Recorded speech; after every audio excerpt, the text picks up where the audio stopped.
You're alive, everyone. How are you all doing? Hear us? Oh, Yeah, they can hear you. Uh-oh. Okay. Everyone, I have stage fright. including the goddamn egg. I don't want to hear anything anymore. Everyone be Yeah. quiet. Ah, So why don't we start by introducing ourselves for all the lovely viewers at home?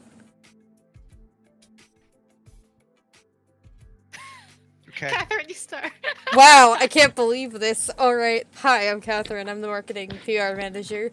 I like cats. Okay, you guys go. Wow. Yeah, I know, Wow. right? So much pressure. Do we have to give a fun fact about ourselves every stream? Yes. Yeah, let's do that. That's pretty fun. Oh God, no! It's your I don't turn, have any Jessica, interesting facts about since you me. volunteered. It's okay. I can't think of many interesting facts about myself. I just really like cats. What's a cat? I don't know. Me. Technically, if you shorten my name down.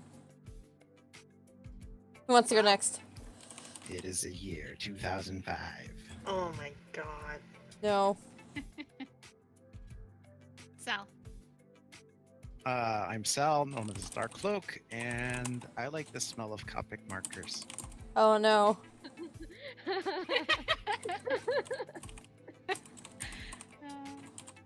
Alright, Marie. Hello, I'm an egg. Nice to meet you.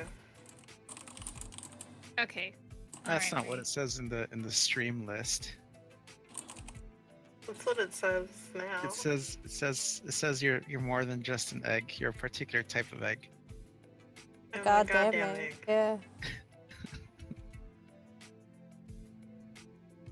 Alright. And Tiffany? Tiffany, I'm the lead animator. My favorite color is pink. And Yay! I am Jessica. I'm the project lead creative director for In the Keeper's Shadow. And let's see.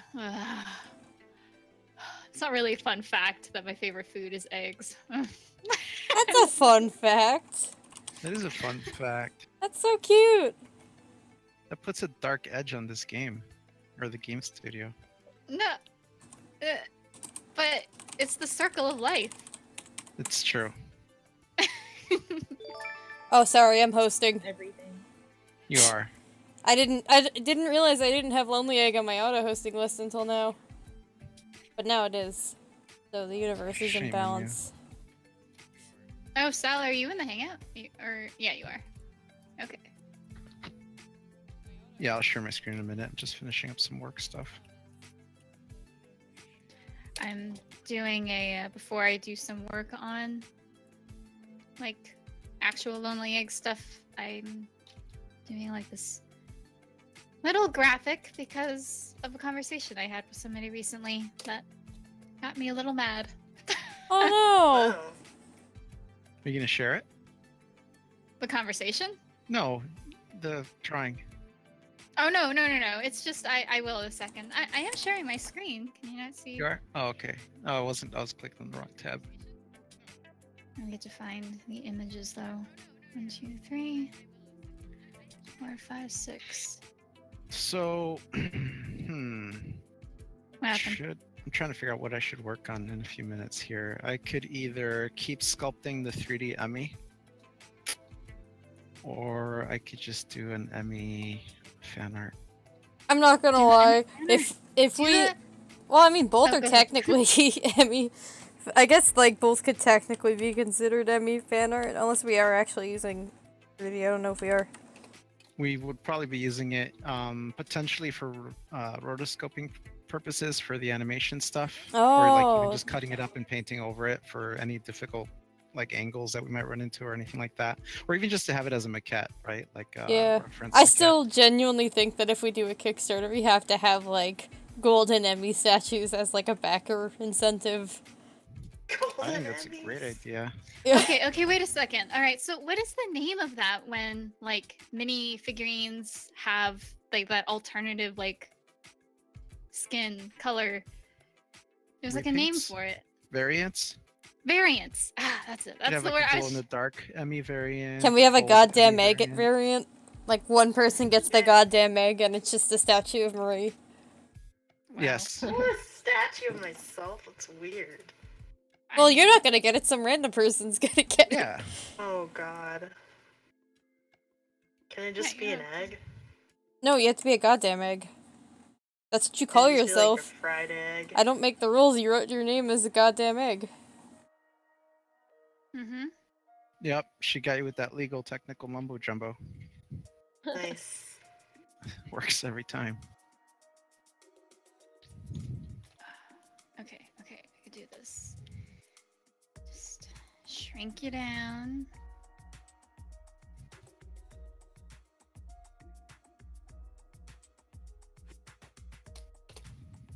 Alright, last one.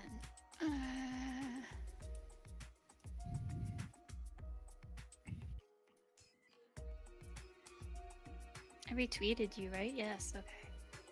Yes.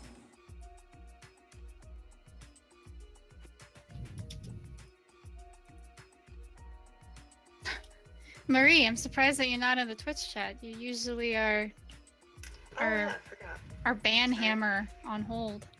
Yeah. Yeah. Slacking, Marie. Time to ban some Slacking. people. No. Who's this dark cloak? What a... Get out Sounds of like here. a tool. Yeah. Ban him. Get out of here. If he's We're not very- subscribing, just ban him. Don't be scared, Tiffany. We're just very sarcastic.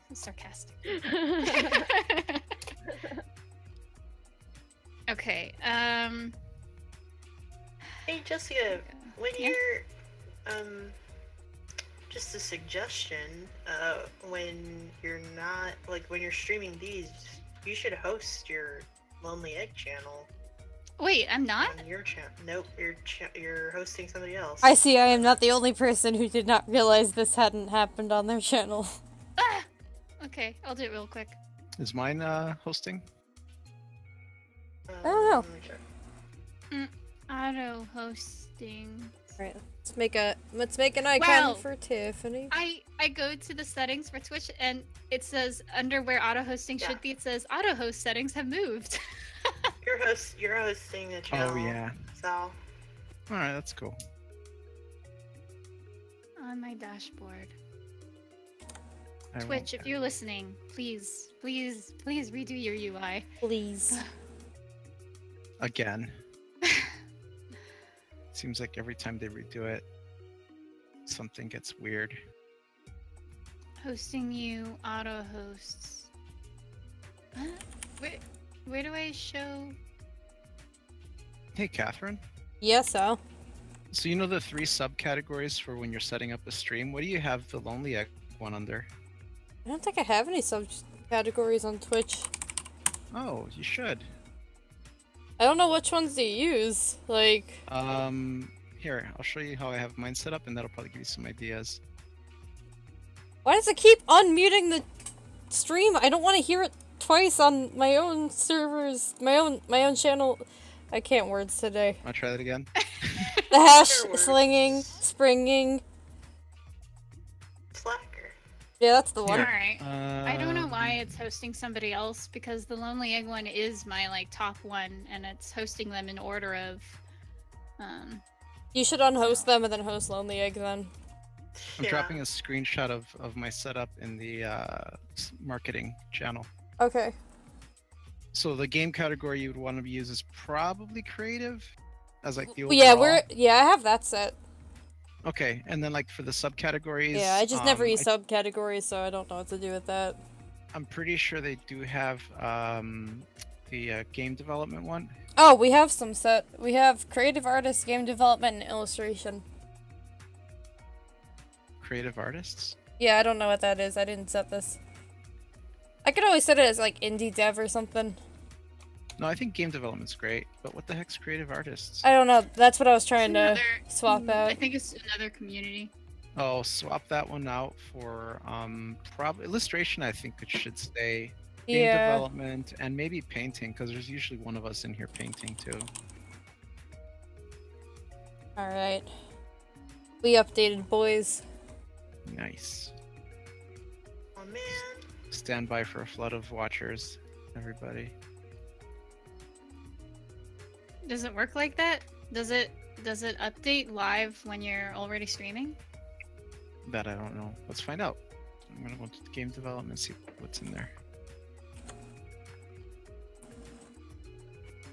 How many people are watching us right now? It's 5 million. 3. Nice. Okay. 5 million and 3. So make sure you 5 tell million. all your friends that we streaming, boys. Everyone tell your grandma. It doesn't look like it does it live. Doesn't do what? But we are showing up. We are showing up under the creative main channel, so there's that. Doing it live. It doesn't do the category update live. It'll probably just do it the next time you launch the stream. Oh, okay. Oh well. Yeah. Say lovey. Did it at least Say host to the lovey. Discord? It hasn't notified the Discord yet. There's usually a delay, but it's not this bad. I don't know why it didn't notify. Sometimes it just skips the notification, though, I've noticed. Mm. I don't know why. Pepperoni. It kind of sucks because we don't stream that much. Yeah. You stream online, Tiffany, right? Yeah, sometimes.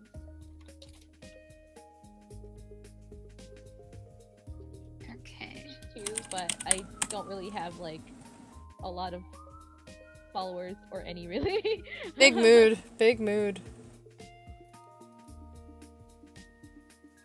Okay. I just noticed Marie said I don't follow the rules. Oops. That's why we're friends. She's a loose cannon cop that doesn't follow the rules. Yeah.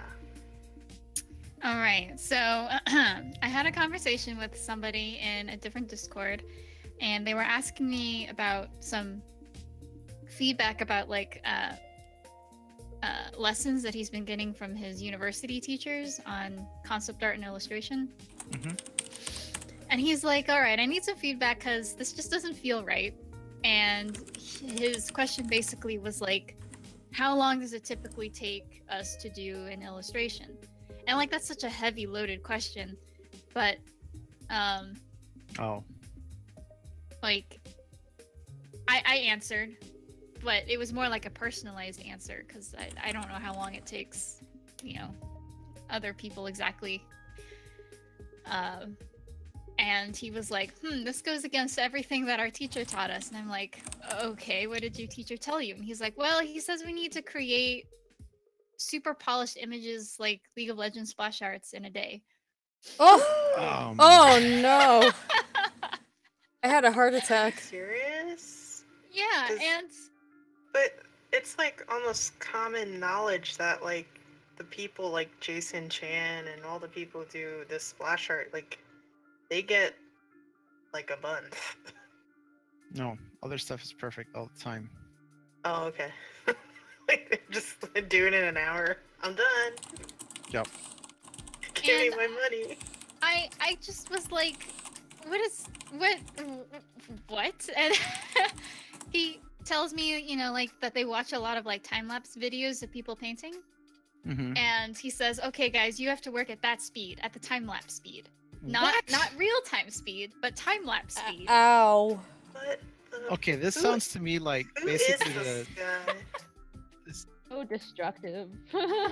this sounds to me like the teacher is basically trying to get them to work fast by essentially faking them out with like super fast time-lapse stuff. That's kind of what it sounds like to me, but it still doesn't make it good. That Yeah. is so weird. Like,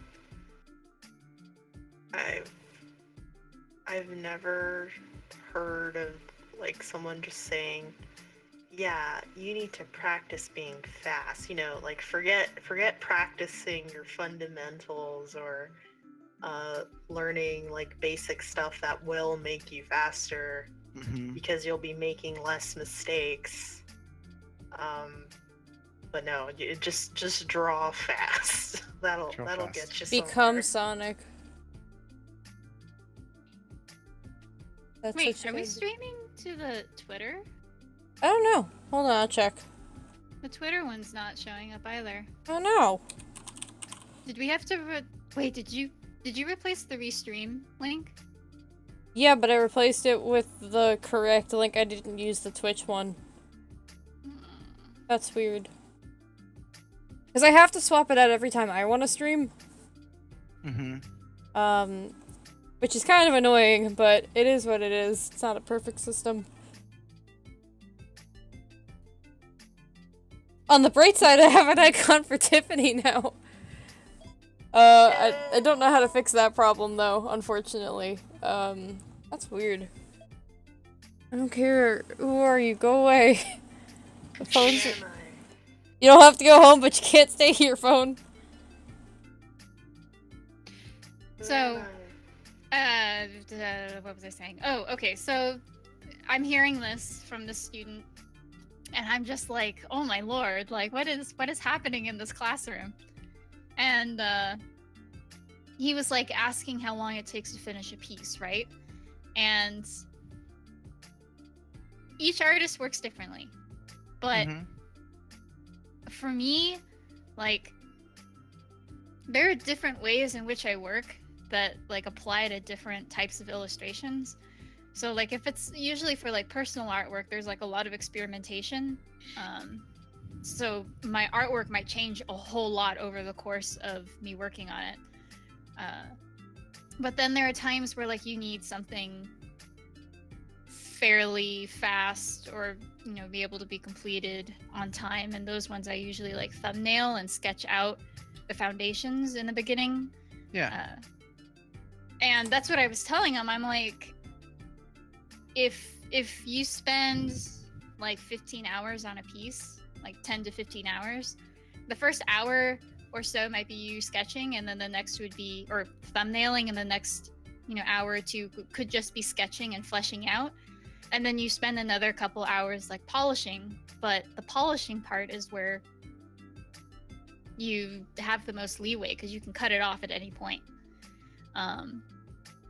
And I was just showing him, like, if you look at people's work in progress shots, there is almost across the board, there is a unanimous, like, distinct level of progress in their process that you can tell. Like, so if anybody's looking at my screen, like, the first part is the thumbnail sketching and then fleshing out. So it would be like,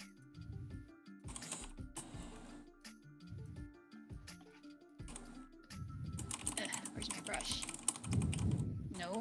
No. Brush, please. Okay, so it'd be like 1, 2, and 3.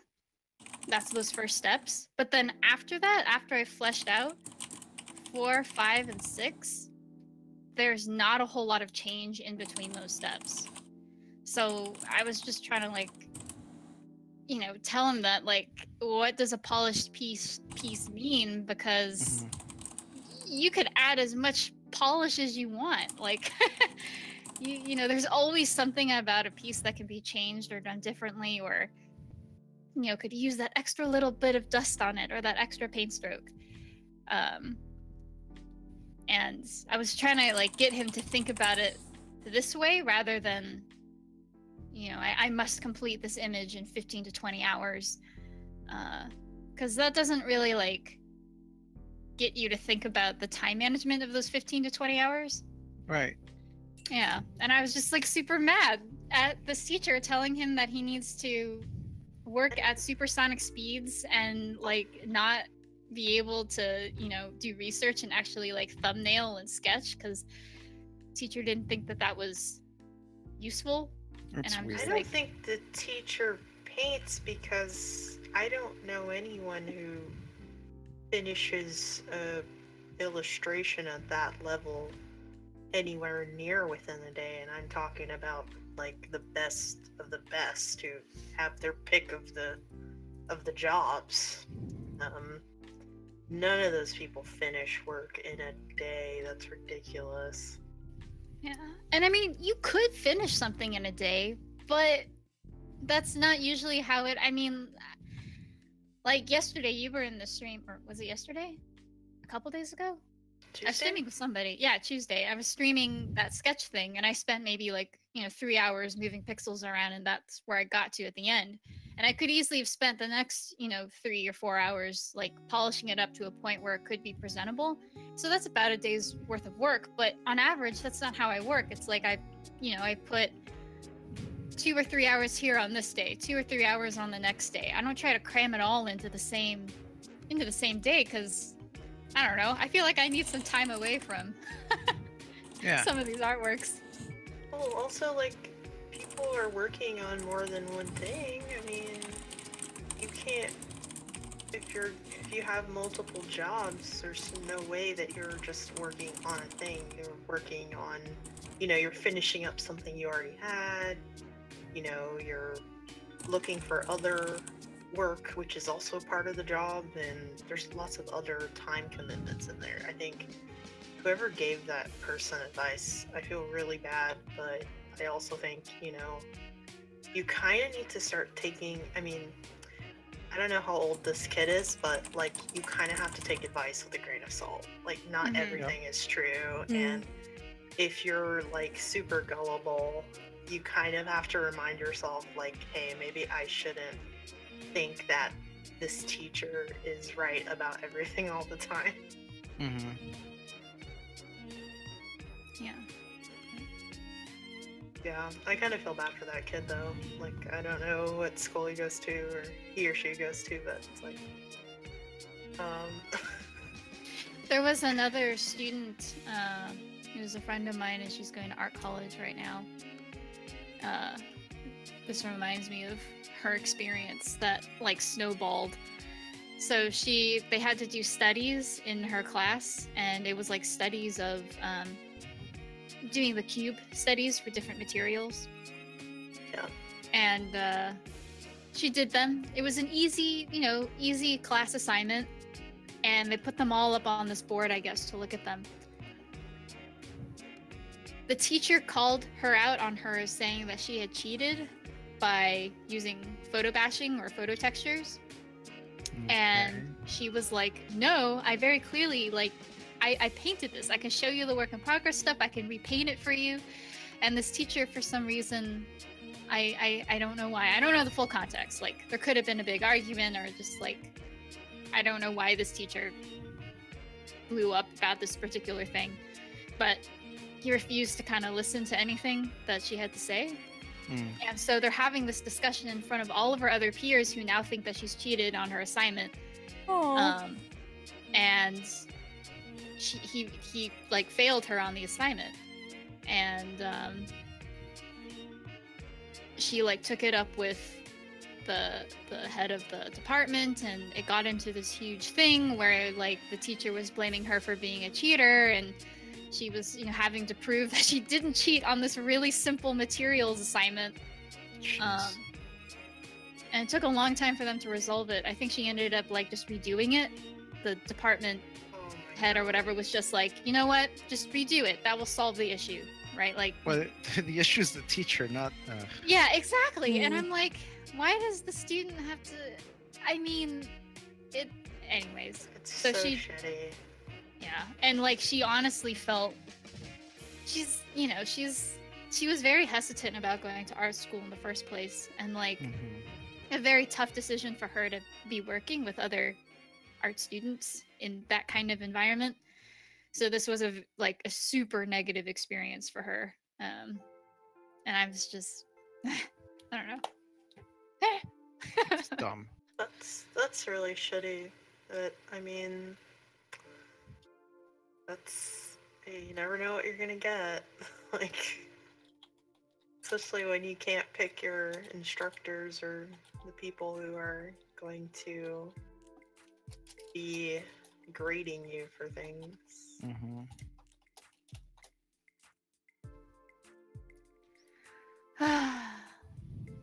It sounds a lot like my very first art teacher I ever had. He was a printer. He wasn't even like a traditional art student who printmaker,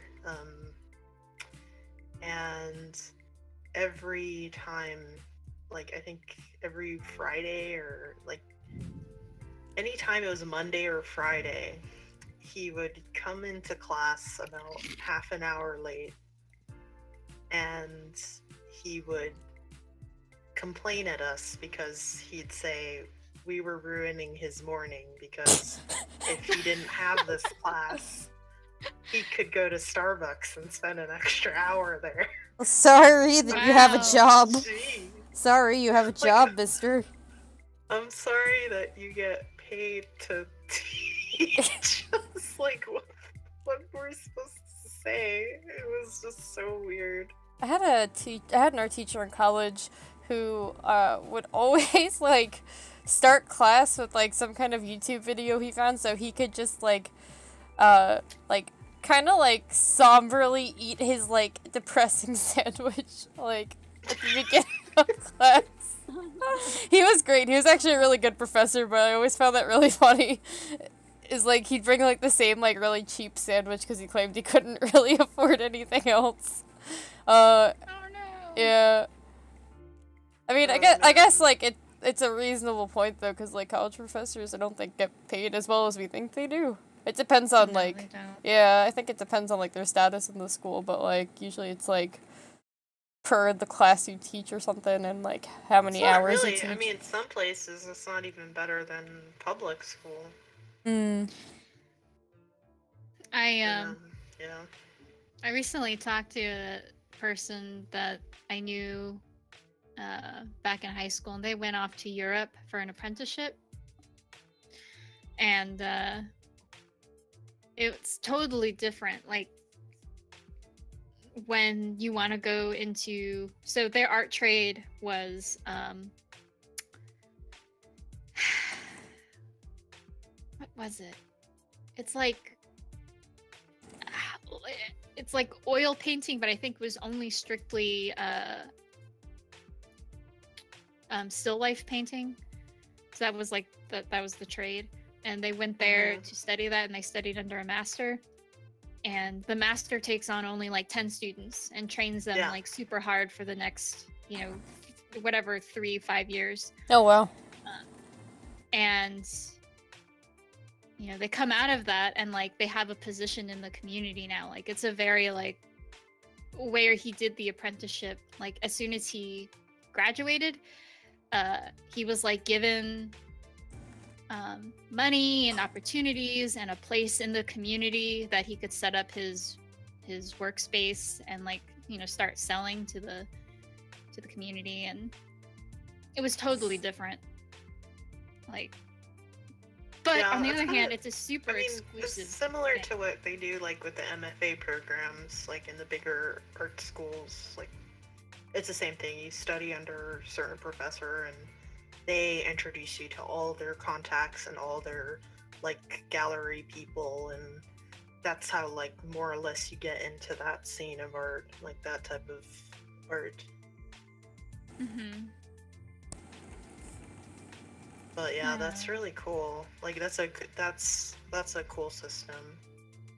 The only bad thing about that system is it is very exclusive. It works really well in small communities, but when you've got, people from other cities, other towns from across the world trying to vie for those apprentice positions,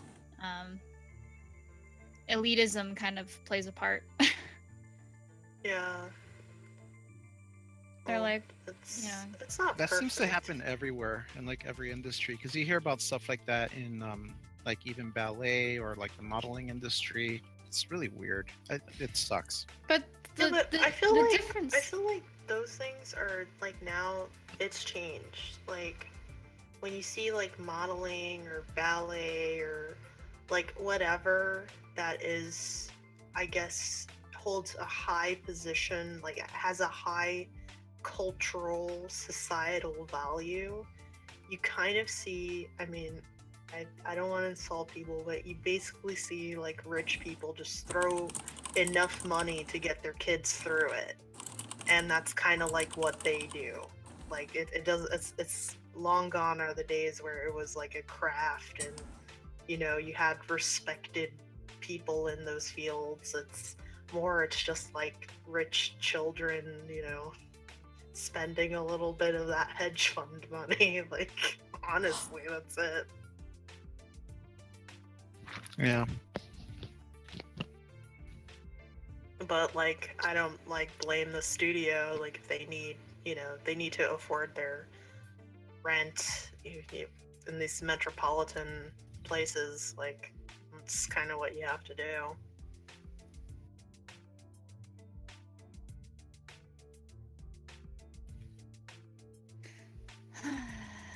But I do wonder, like, I wonder for all the people that we like exclusively cater to, like, I wonder how many more people who show a lot more promise and are probably worth the resources more than just like some kid who, you know, just has mom and dad's money.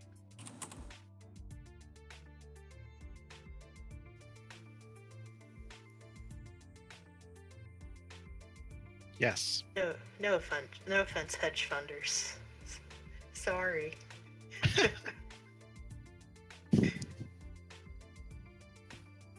Sorry, not sorry. Any hedge funders out there in the room today? Hey, it's Matt. Hey, Matt. Hello. Hey, Matt.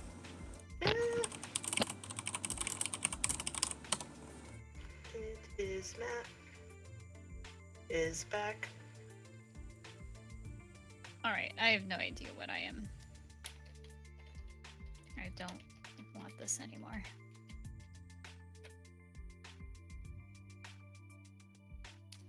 Okay.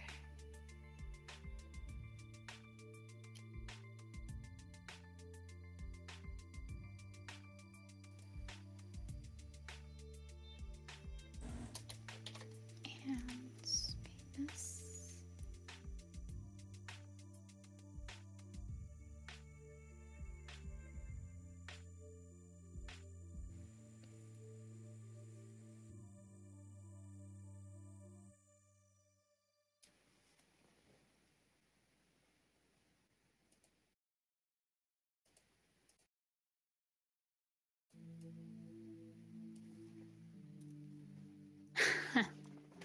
Matt says he's no hedger. Oh no. That's what a hedge fund kid would say. That's true. Oh, Tiffany, that face! Thanks. It's like the combination of a few. Oh, it's so cute! Different faces, but like not knowing which one I should pick. Find two of them to see if it would work. Combine it. Man, I am such a sucker for cute faces. Ugh. What about eggs? Oh no, I think I might dropped. Why not? I think I have everything I need. Spend the 10.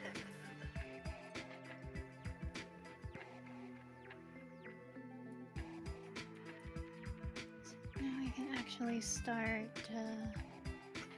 Alright. I was drawing this whole time. Sorry. I'll never forgive you. You have to forgive me. No, I don't have to. I'm the I don't have to forgive you, Marie. I'm Nobody- the goddamn egg. I don't care if you're the goddamn prince of the universe. The egg. You must forgive egg. No egg. No egg. No eggs allowed. What? Just like Now I'm not allowed. Yeah, you're not allowed. You heard me. Oh, I am allowed. I'm the egg. Just because you're the goddamn egg doesn't mean you can do anything. I can. Mm-hmm. I can hang around wherever I want. I can roll wherever I want to roll. Yeah, okay, you keep telling yourself that. You're not gonna stop me, Catherine. You can't fool me, I'm king of the bees. Yeah. I have that DVD. My friends got it for me as a joke, and then I tried to get them to watch it with me, and then they wouldn't commit to watching it with me. And I was like, what the fuck, why'd you buy me this? Why'd you buy me this King of the Bees movie if you're not gonna watch it with me? Do you want me to suffer alone? Yes. Probably. It's just sitting, collecting dust on my shelf.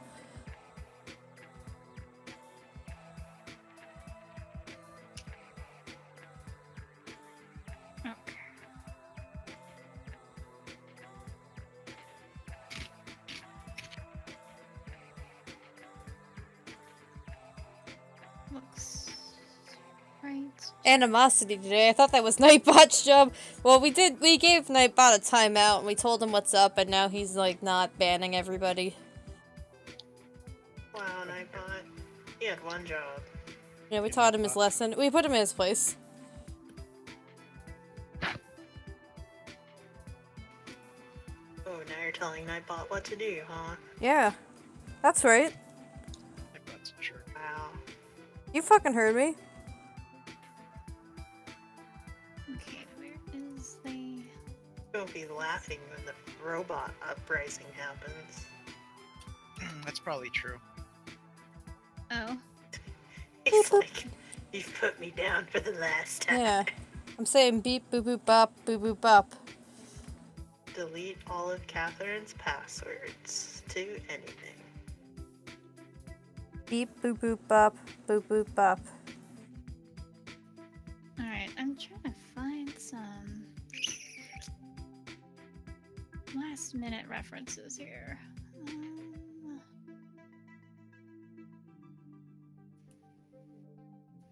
Or maybe I shouldn't. Maybe I should just go straight in.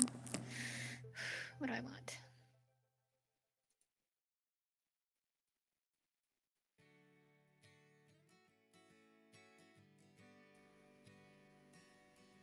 I think I'm actually just gonna go straight in.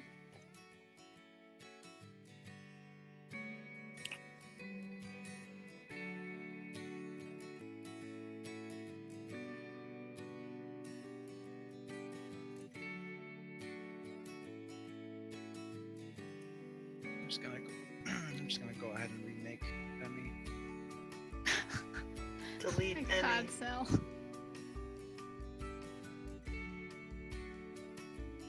Just delete it, Sal.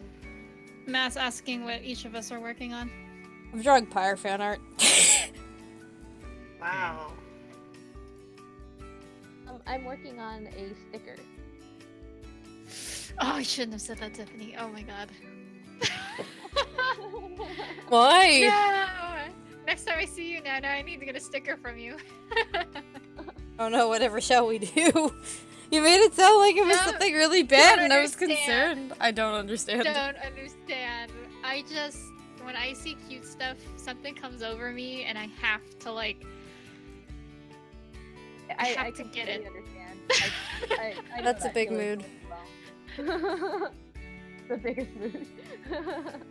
I was at a convention recently, and they're this giant booth that sell all the stuffed animals, and I had to pass by this one booth like every time I had to go to the bathroom, and every time I passed by it, I would just glance over, look at the stuffed animals. I didn't realize how many times I did it until the person at the booth was like, "Hey, I see you come by here like 2 or 3 times an hour. You should come by and just take a look at our wares and I just want to talk, buy man. something." I just want to talk, And I was man. just like, oh Jesus, I didn't even realize that I Oh my That's god. funny. subconsciously been. You should have been just come with me and give me the pitch while I do something.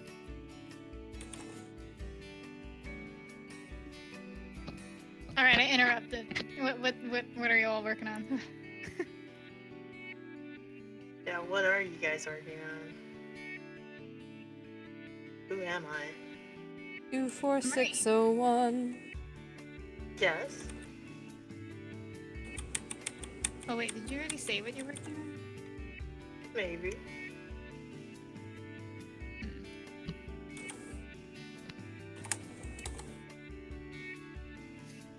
kind of scared to do this drawing. Oh no. Man, I kind of want to draw on my iPad already. I don't know why, but I've like taken such a liking to drawing on my iPad. I'm even liking doing line art more in there, which is crazy. Hell no. I'm taking that iPod. Confiscated.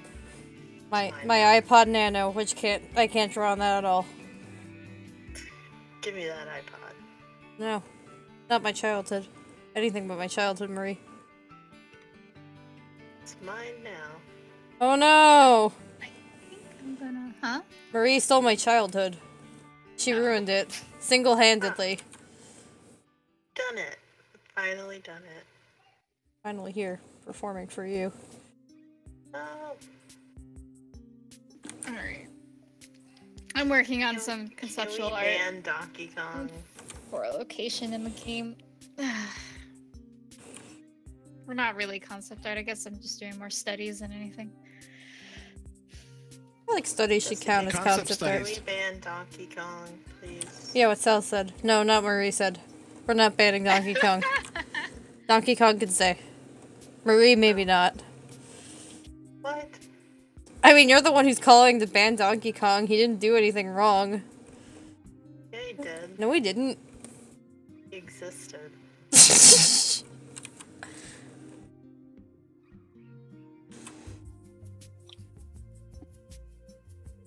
He's never here performing for us. It's not even true. What if we played a Donkey Kong game on stream? Wouldn't that count? Uh-huh. No.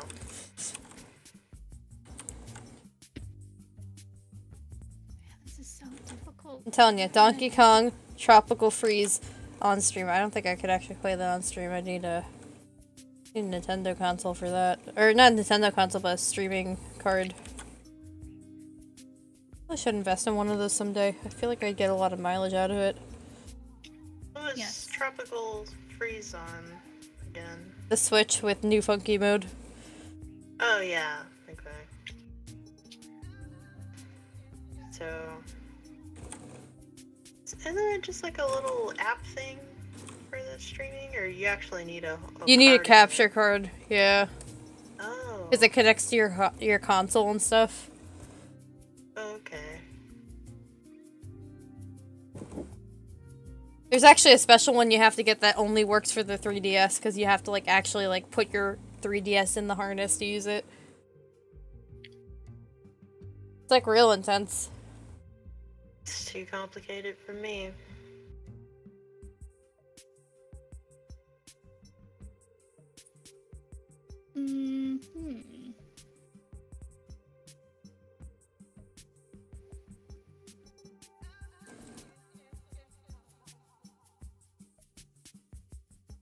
Yeah, I was working on this Pyre art last night on stream with Lewis, which is like hilarious because he constantly dunks on me for liking for not liking Pyre but talking way too much about Pyre. I love Lewis. He's so funny. Yeah, oh my god. Oh my god, that video you posted. What the bunny one? Like I ate so fucking much on the 4th of July. Fucking shit and spider to lie. Work, bitch. I laughed pretty hard when I saw that. Yeah, it's a I good. must admit, that was a pretty So good funny. use of I haven't seen those bunny videos in ages. Like, It was nice. Oh, the I've art seen one. another one, but not. I haven't seen that one. yeah, same here. I enjoyed it so much.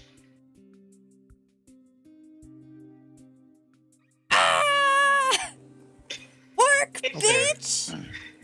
I showed my boyfriend and he started crying. He couldn't stop laughing. Good. He just kept playing it. I'm like, oh my god. It's so funny. I'm gonna watch it right now. Sal, Yeah. Alex, wait, did you already answer? Alex asked if you were using Blender. Yeah, I'm using Blender. Acapella Donkey Kong Country Music Bramble Blast. Yeah.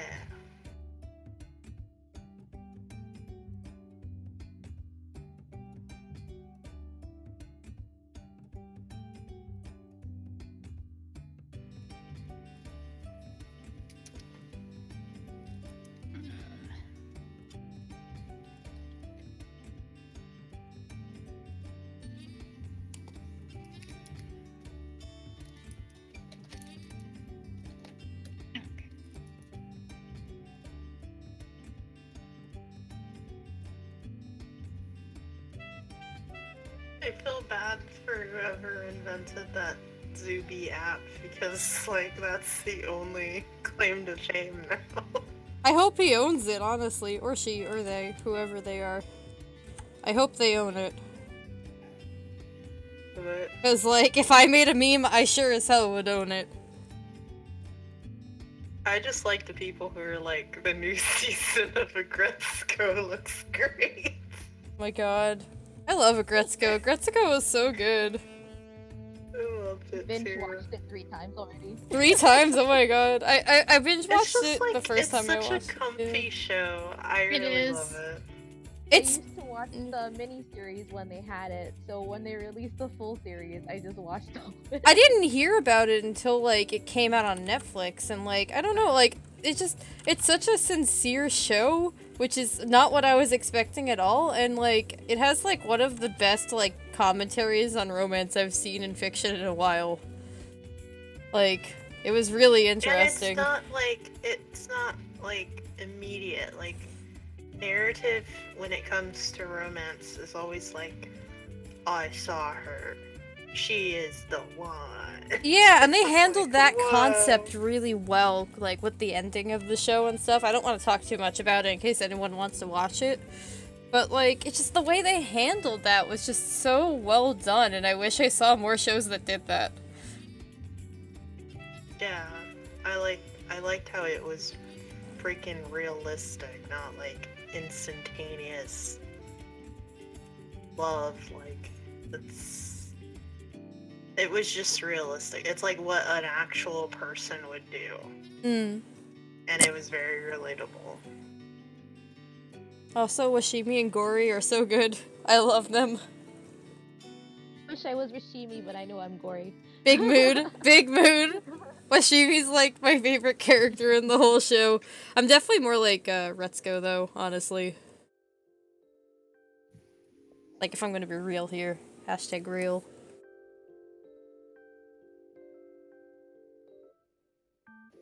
God, come on.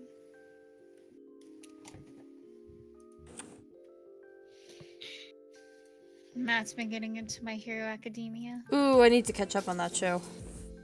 I'm like, I've seen the first 2 seasons. I need to see season 3. No, you don't. It's like really good. I like it a lot. I'm still not gonna watch it, and I don't care. How dare you? How dare you not like what I like? I'm just gonna say that for everything everyone likes from now on. How dare you not like what I like? Yeah. I'm just gonna be offended. And then you just scream. Like this. Work, bitch.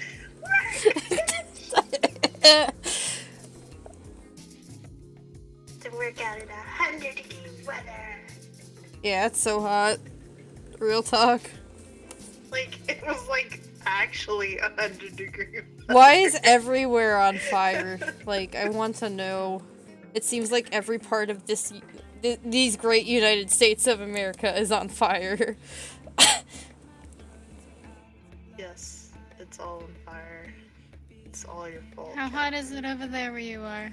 A couple days ago it was like at least 100. I don't know about today. Yay. It's 81 now, but it's also 9:22 at night. I just love those asshole weathermen who are like, I got a frying pan. It's hot enough to fry an egg out here on the Yeah, sidewalk. those people, like, I Really, dude? remember seeing, I was reading the comments on, like, that big post that's been going around about how to keep yourself safe at Anime Expo this weekend. And somebody was like, oh, I'm so used to that because I'm from Arizona and it's like 10 times hotter here. And it's like, good for you. It's not that hot everywhere else. Well, maybe you should move to Arizona. But yeah, it's like 85, it's like 85, 90 around here now, but like this weekend was really hot. And we have like really high humidity here because we're on the water, so it's even worse. I'm kind of that asshole. Since I'm from Florida, I'm just like, this is fine. Oh god, Florida. Can't believe it's Florida, woman. Do not bring up Florida with Mark. Why? Wait, what does he have He has a against lot of- Florida? He has a whole side of his family that lives in Florida, so they visit them every so often, and he hates the weather there. He's That's like, fair. one of the things that he dreads going to Florida is, I guess, the part of Florida that his family lives in, or maybe the whole state's like that. But he's like, you drive and it's just flat forever. Oh, And and my it's friends just- complained about that with Ohio. That's Oh, what I was like. I was fucking dreadful to drive through. ugh. By I'm the way, not who's trying the to put complaint down your department? state, Tiffany. I just am relaying what Mark. I mean, this is why I left Florida. So who's our complaint department? Would that be Catherine? No, Marie. I'm not HR, what are you Oh, talking yeah. about? I am the complaint department. I'm not HR, I just do marketing. Alright, if you're from Florida and you hate what we're saying about your state, Like, just comment, send and your subscribe. messages to Pixel Plague. Yeah, will just handle send how it long to is me, those, I will take good care of your suggestions and make sure I get to you in an orderly manner. And don't forget to like, comment, and subscribe. Mm-hmm. Oh Yeah. god. Twice, just to Those, make sure. Glad to know my complaints are in safe hands. Yeah, we care. Mhm. Excellent. Yeah. We hashtag care. They really are. There aren't a lot of things I have faith in for Marie, but this I do. So sad.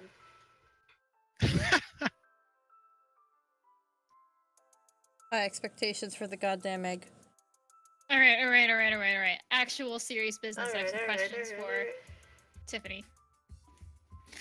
So, because we aren't doing the 3D model rotoscoping idea that we were originally going with, when we go in to paint the PNGs of the characters that we're going to send to you, how do I say this? Are there any tips or things that you want to see or need when the character is in different directions or doing different poses? Like the transitions between things, and I'm kind of like unclear of that, like pipeline a little bit. I'm just, yeah. For the documentation was to kind of create a hierarchy of each piece that I would technically need in order to make a skeleton for the character. Mm-hmm. So, for simple things, I guess I should say for the parts that need to be animated and like what needs to be seen, such as the difference between like a walk cycle or like a cutscene, like pieces don't have to be the same in regards to those. Mm-hmm. Mm-hmm. Like a scene only has like Emmy's like upper body. I would only need like the pieces of those for that scene, but for like the walk cycle or other animations where the character has full control of her, a list of like everything that I would need, and then I can digitally paint over like gaps and stuff when I break apart your images.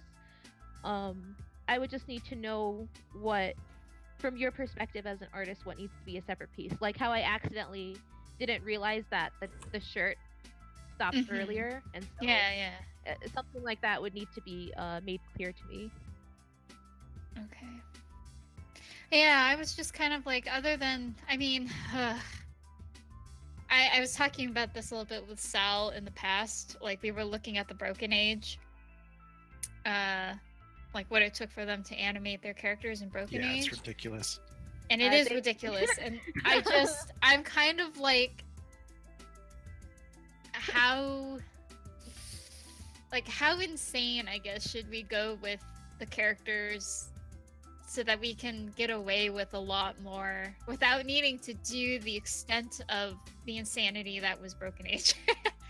When I watched that video for the first time, I was so depressed because I was like, oh man, there's this 2D animated game, and then it's like, oh, okay, it's not actually that. Well, yeah, they drew like they painted everything on vellum first, right? And then they like scanned it in. I only know like a little bit about like their pipeline for that, but I know like the stuff, like the assets were all traditionally painted first too, right? Technically 3D models that were painted onto. Oh, okay, I didn't know that. I remember seeing some in production stuff that was on vellum, so that's interesting. They're technically planes that are like floated in space in front of each other, so they simulate a flat puppet. Oh, okay. Really cool effect, but it also adds so much to your pipeline. Yeah, and I'm just like, what happens, like, I guess I'm just like getting your opinion. So like, if the character's moving in like, if she's moving in space where she needs to go in like a diagonal direction, or if she's like going, you know, back into space, and like, do we have to paint every single like transitional pose between those? Yes, but only technically half of them. So if we have, you know, down, up, left, right, upper left, upper right, lower left, lower right, you technically need only half of those. So up, upper left, lower left, and down, and then it would just be the flipped version of that.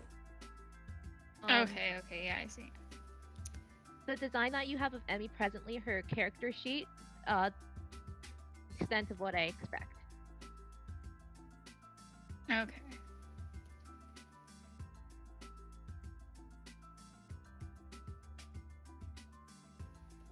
I was gonna say, if you have any like references for us to look at, that would be great. If you know of any like resources that go over.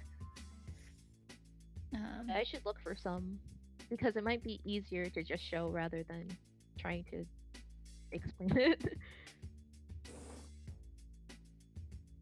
Of course, it gets into like how complicated you want some things to be, because I know we want secondary animation with her. That means that there might be certain parts of her that need to be separated. So one of the examples you sent me has been the vanilla where a knight character, like sometimes his like shin guards like move in a different perspective, so you can tell that that's a piece of him that was separated and animated separately from the rest of his body. Yeah.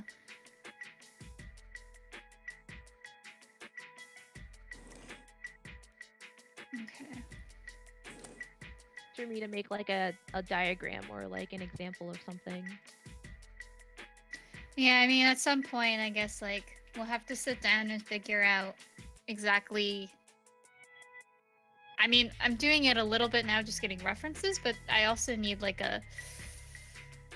even if it's a basic one, like a basic flow chart of the animations we foresee needing and, like, how they interact with one another.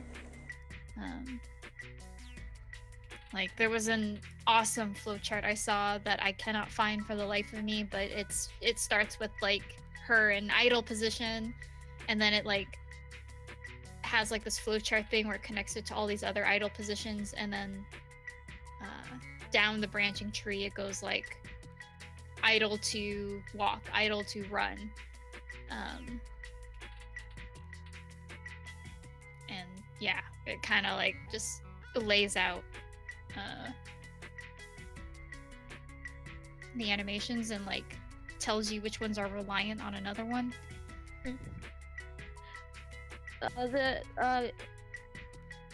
like that though, like walk to run, is like you don't need like new art for it. You just have to animate it differently.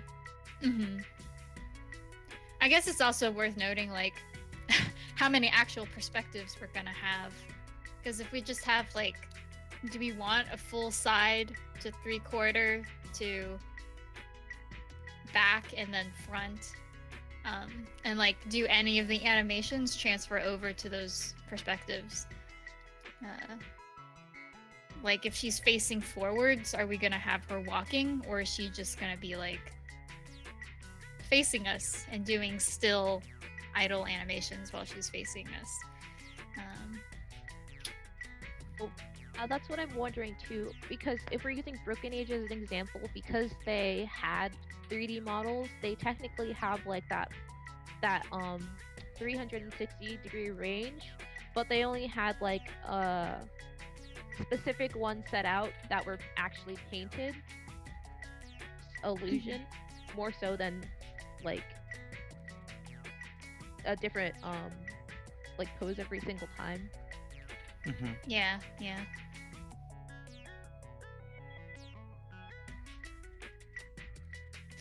Well, I mean, we would have to draw out the different, paint out the different things. We have Sal's, 3D model, but that only helps us to know what the perspective is to paint the model in. Yeah. Which is really helpful, but yeah, I don't know. That's I something guess- we should talk about like in detail, like exactly how many walking views, because I know based on some of your concept art you have like very like expansive environments, and I'm not sure how Emmy moves through some of them. Yeah. I think actually, like, when we do this list, we should figure out which ones are the necessity animations and do those first. And then there's the ones that we want, and then the ones that are like icing on the top of the cake. That makes sense. That's a good idea. Yeah. Because, some of this stuff we really don't need. Like, basically, like basic things like having an idol, having a walk, an examination or whatever pose, a jump. So, like, those are the basic ones. What about a fun dance? It's true. Hurry, get out of here. About a Kids chick. love dancing. That's an That's what the icing on the kids cake. like. That's icing on the cake animation talk. That is what the kids want. You better deliver. Focus groups say. Kids I want know what the it. focus groups say, but The kids want fork and knife, and they want it now. Give them what they want, Jessica. Fork knife. Oh, that's a great Don't forget video, the, James. Don't forget the fast-paced multiplayer portion with like really optimized web code. oh god, what? Sal. Well, all the kids are into the Quakes these days. Yeah. Yes, the Quakes. The quakes and the quacks. Yep.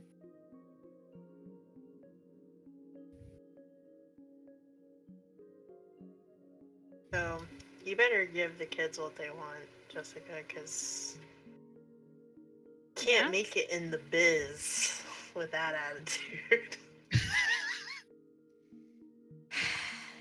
Sometimes, Marie.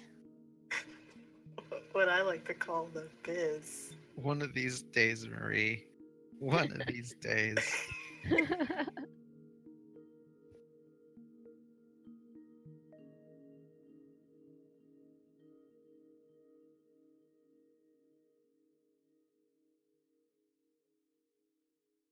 Yeah, that was mostly my question. I'm, just starting a conversation about it. Glad you asked, because that is something about at length. Well, the team knows this already, but I'm available, like, a lot of the time. That's A good lot to of the know. time. I'm usually at my computer working unless like the only times I go out are, you know, when I have to do errands or I plan stuff ahead, but most of my stuff I can just move around. So yeah. Except when I stream.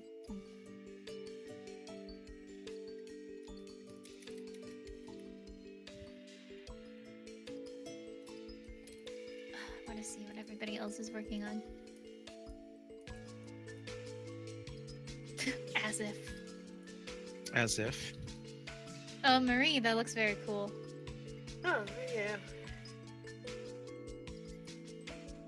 Thank you. Don't encourage her. Wow. Alright, I'll encourage Catherine then. Catherine, I like that cloak. Thank you. It's Pyre fan art. He likes what I do. I know. I like the cloak.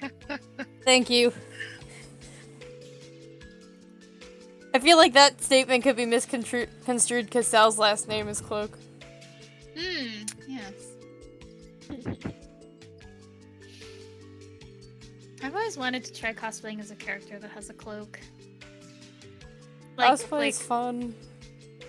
I want to do something like Raven or something. Nice. Play it all before? You have to think about this? Yeah. Well, no, I have not Really cosplayed confused. before. Not seriously. My sister cosplays more seriously. I liked your dad's cosplay when he did the Terminator. No, he Oh, was yeah. Duke Nukem. Yeah, I was Duke Nukem. Yeah, get some. Oh, he was doing. I wasn't sure. Come on, I didn't Ray. ask. He's I saw a little photo of it. he did Duke Nukem one year, and then he did oh my god, what is that guy's name? Duke Nukem 2. No, it's Serious Sam. Serious Sam. He did Serious Sam. So Duke Yeah. Nukem 2. Yeah. Duke Nukem also. Duke I just- Nukem, I the don't second know, one. I'm like, I don't know. I stand next to my sister and my dad, and I just don't know. I'm here. You can do it. You can do it. My sister's better at cosplay than I am, and I still cosplay. The thing is, I want to cosplay characters that I like. I guess that I already look like, which is a lot of like. You guys know that librarian from Read or Die? Yeah. No. The paper. Yeah. The paper master or whatever. I really like her look. So, yeah. Or I wanted to do something from Fallout because I wanted my dad to build a Brotherhood of Steel. Hit Boy? That's no, too no, much, the Sal. Really? Hey, man. What is it? Oh, A the real Gauss, action- the Gauss yeah. gun. The Gauss rifle or whatever it's called. I don't know. Not the Fat Man? No. I like the Gauss. The Gauss gun. You should be a nuke in honor of Fallout 76 because nukes are gonna make the game so great.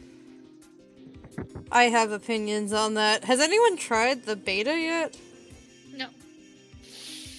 I'm too Not scared. even in the beta. Hug me, Is I'm it an scared. open Fallout beta? 76 edition. It's a closed beta for anyone who backs. Or not backs, pre-orders. Fuck that. I don't want the game. I don't want So, Get like, you in kind line of get the for game when you the buy it, but you game. kind of don't. That's what a pre-order is. You don't get the game. You just give them money. No. Stop doing that, you kids. Thanks, GameStop. Yeah, fucking GameStop. Looking at I you, am GameStop. surprised at the number of people on our team that have worked at GameStop. I have not. I applied there and they never responded. You don't want them to. Unfortunately, have not worked at a GameStop either. I worked at Target Said Electronics, fortunately or though. unfortunately? I did, however, work with Target Electronics, which is basically the same exact Oh. thing, if we're gonna be No, real it's here. not. Yes, it is. I worked with mostly video games. That's, like, all I could sell, because that's all I But- knew. It's not about working with video games. It's about the way GameStop does business. Yeah, they're legally a Yeah, pawn it's just shop, actually. upselling. basically. It's like, yeah, oh hey, you bought that game for $50 yesterday. We're gonna sell it for 30 after we give you $3 in-store credit for it. $3. Gee, Willikers. The steal. Not to mention the way they changed the nature of pre-orders and how all that works. How does that work now? Well, so before pre-orders were pretty universal and like, chain exclusives weren't a thing. But then GameStop started basically threatening companies with pulling merchandise if they weren't given exclusive day one DLC and shit like that. So day one DLC, certain pre-order practices, stuff like that. You can thank GameStop for a lot of that stuff. Looking at you, Warhammer. Yep. All of them. Okay, remember the MMO, the failed, the now defunct Warhammer MMO? Oh yeah. Like that had You that said that had. MMO that failed, and it was I like had hopes for that. so many. Well, I mean that was pretty big, like disaster. But it had different DLC and different items if you ordered from Amazon, GameStop, or Best Buy. I think it was Best Buy. I got mine on Best Buy because it had like the best one, but I was just like, geez, like some people were buying all three, which is really, really sad.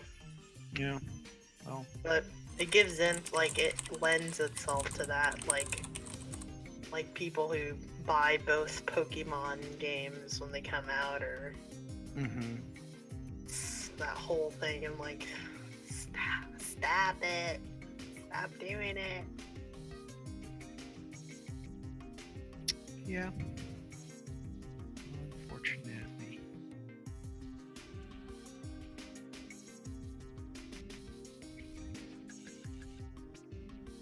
So yeah, many games. on that note.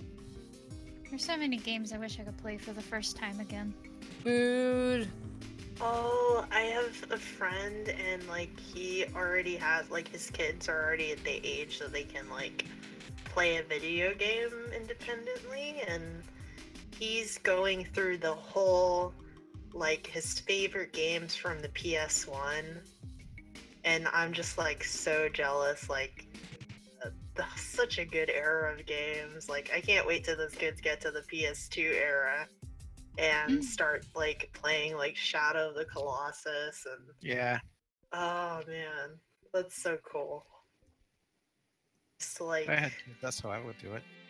yeah, like that's like the coolest thing ever. I was like, man, that's the way to do it, is like take them through each generation and like curate like all the Same thing with really movies, awesome honestly. things. Yeah, same exact thing with movies.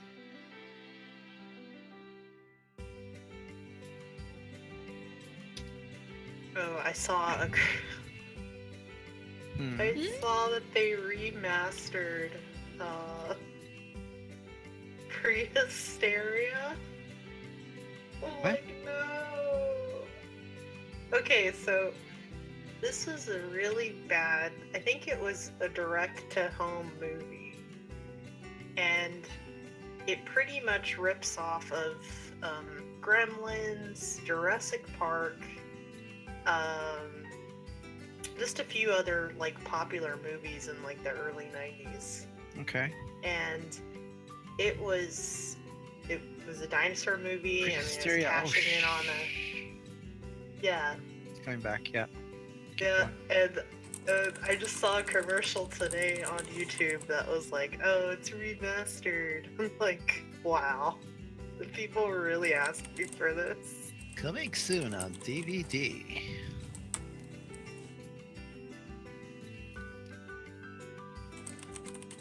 Yeah, I used to have a lot of really bad movies that were pretty much rip-offs of, like, Jurassic Park. I mean, that's the big one. Gremlins. Every kind of kids movie was sort of based on one of those. Or The Never-Ending Story. Or Legend. Aw, sorry. But not quite. Right. Man, I wonder how many of those like direct to Like VHS Transmorphers? yeah. It's because okay, I watched all these movies because like I spent a lot of time at my grandma's house, and like my grandma did not get the movies that were like just came out. Like my parents would, because you know they had a new VCR, and they were like, oh, you know, this is so cool. We're just gonna buy these new movies and blah blah blah.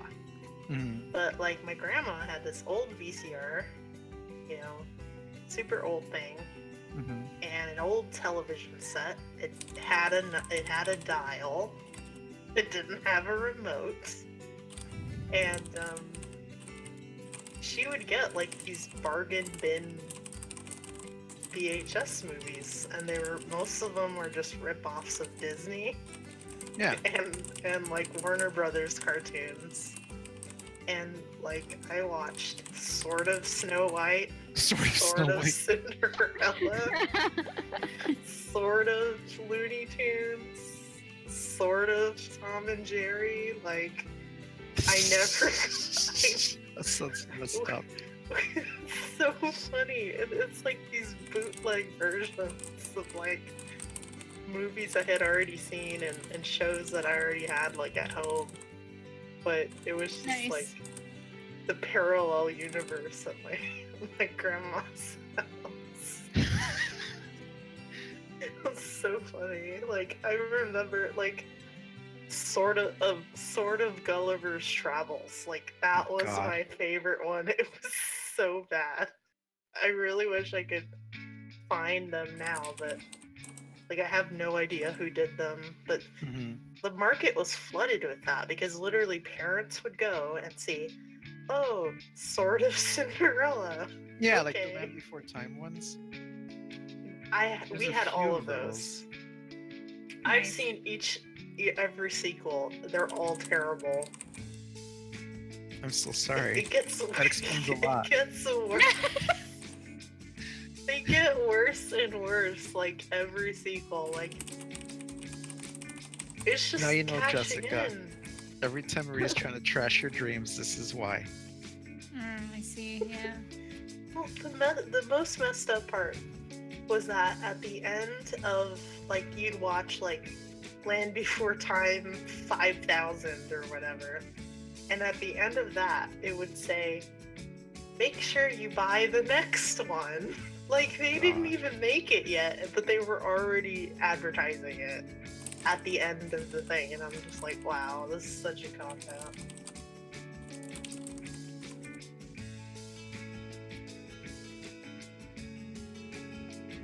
What I want to know is how the hell did those movies get funding? Like, I read something about Land Before Time, like about well, like, you know, the Atlantic Rim and that kind of stuff. Atlantic Rim.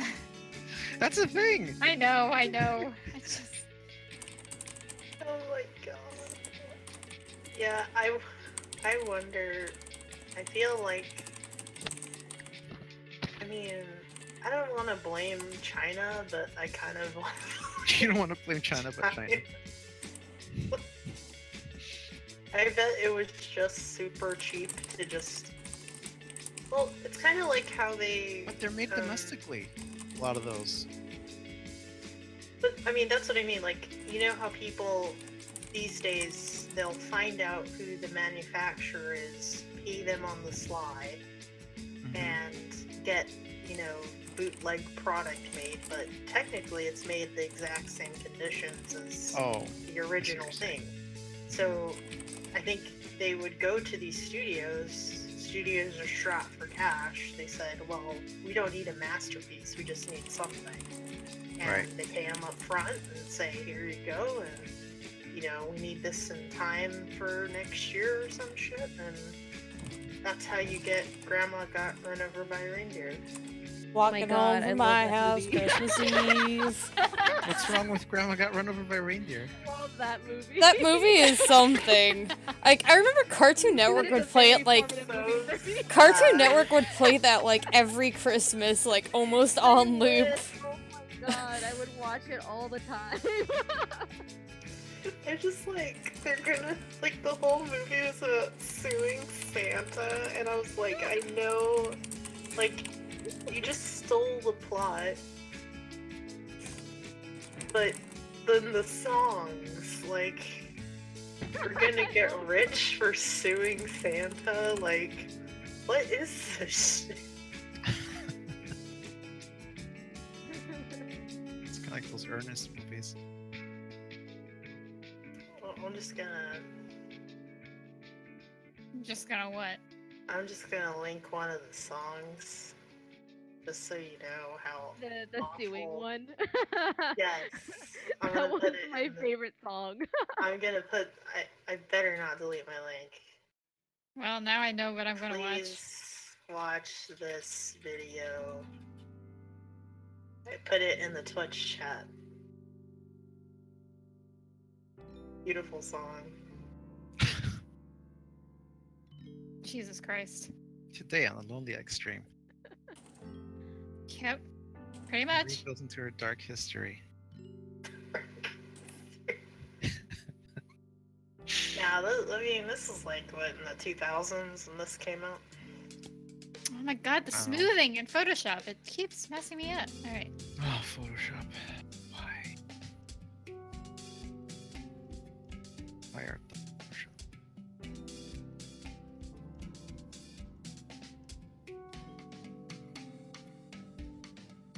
Oh. Update. Mark finished watching The Last Avatar. The Last Airbender?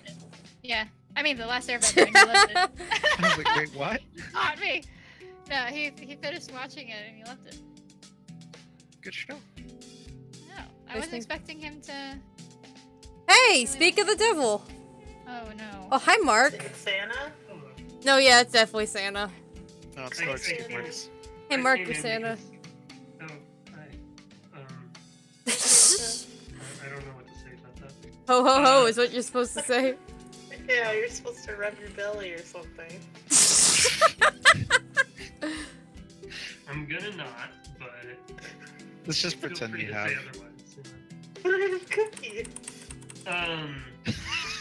Marie. We're just going Yes, over Mark? Marie's dark childhood. You'll just have to excuse her. Yes? You have something to say, Mark? Yeah, Mark. Marie, did you see my question? Oh no, I didn't see your question. Have you watched The Brave Little Toaster? Oh my god. I love, you know what? I love I think the we Brave talked Little about this Toaster. before. But like, I whenever we like talk that about movie. all I the like that animations, that movie is fucking terrifying. But it's like the only movie that made me feel like a thing. Like, Disney was just like, Like a everything was okay. It was just safe. But this movie, like, when the things are gonna get, like, demolished, like, what the fuck? Like, Okay, that's you've never crazy for a Water kid. Down. I did, Yeah, but, Water like, that was, Down is not a kids movie. that was after. Like, Yeah, I but watched people Brave still show Little it to their Toaster kids. I know my boyfriend watched Watership Down very young, and I was like, wow. Like, and he said it was just on TV. Like, in the UK, it was just on TV. Like, whatever. I actually had to watch it in animation college. Nice. Yeah, but you weren't like 7 years old. That's the difference. Ugh, like, no child should watch that. I don't know. I think the sooner kids. Get exposed to how terrible the world is. So, Yeah, fuck it. I do like there are some films and some animated films like that came out of like way back when, like in the Soviet Union was still a thing, and they were like more the more realistic version of the fairy tale story.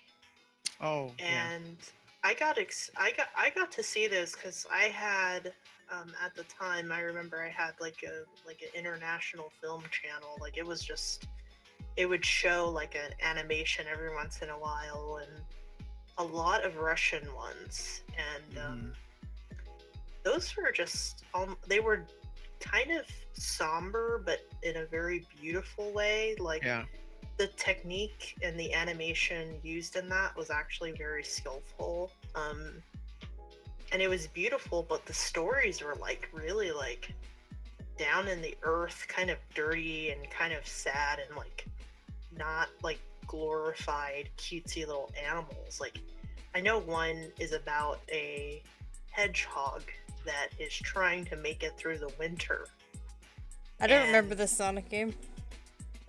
It's like the saddest Sonic game you'll ever play.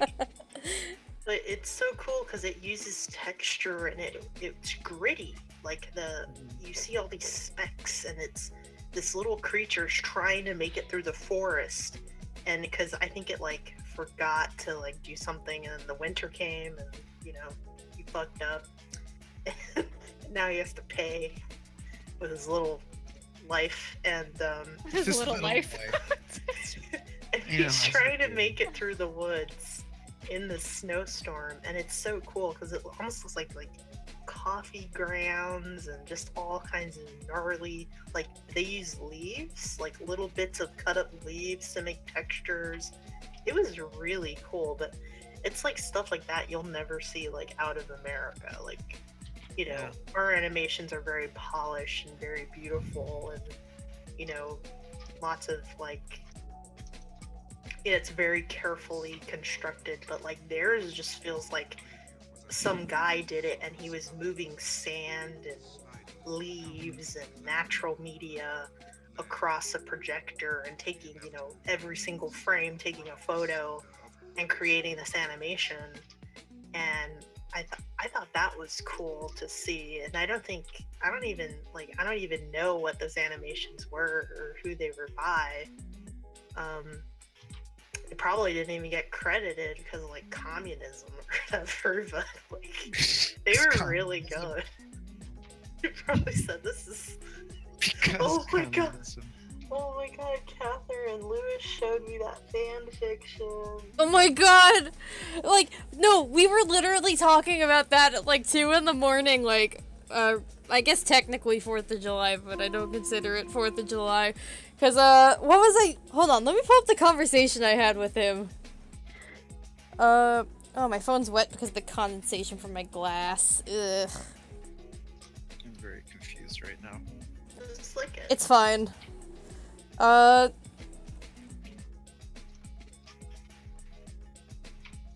yeah, he sent me the Knuckles, the Echidna, 4Kids 4th of July, National Anthem video screenshot, and he said, "Happy 4th, yo," and I said, "God damn it," and he told me to be proud of my founding father, and I respond with, "Hamilton, but everyone is replaced by a character from the Sonic universe, send tweet."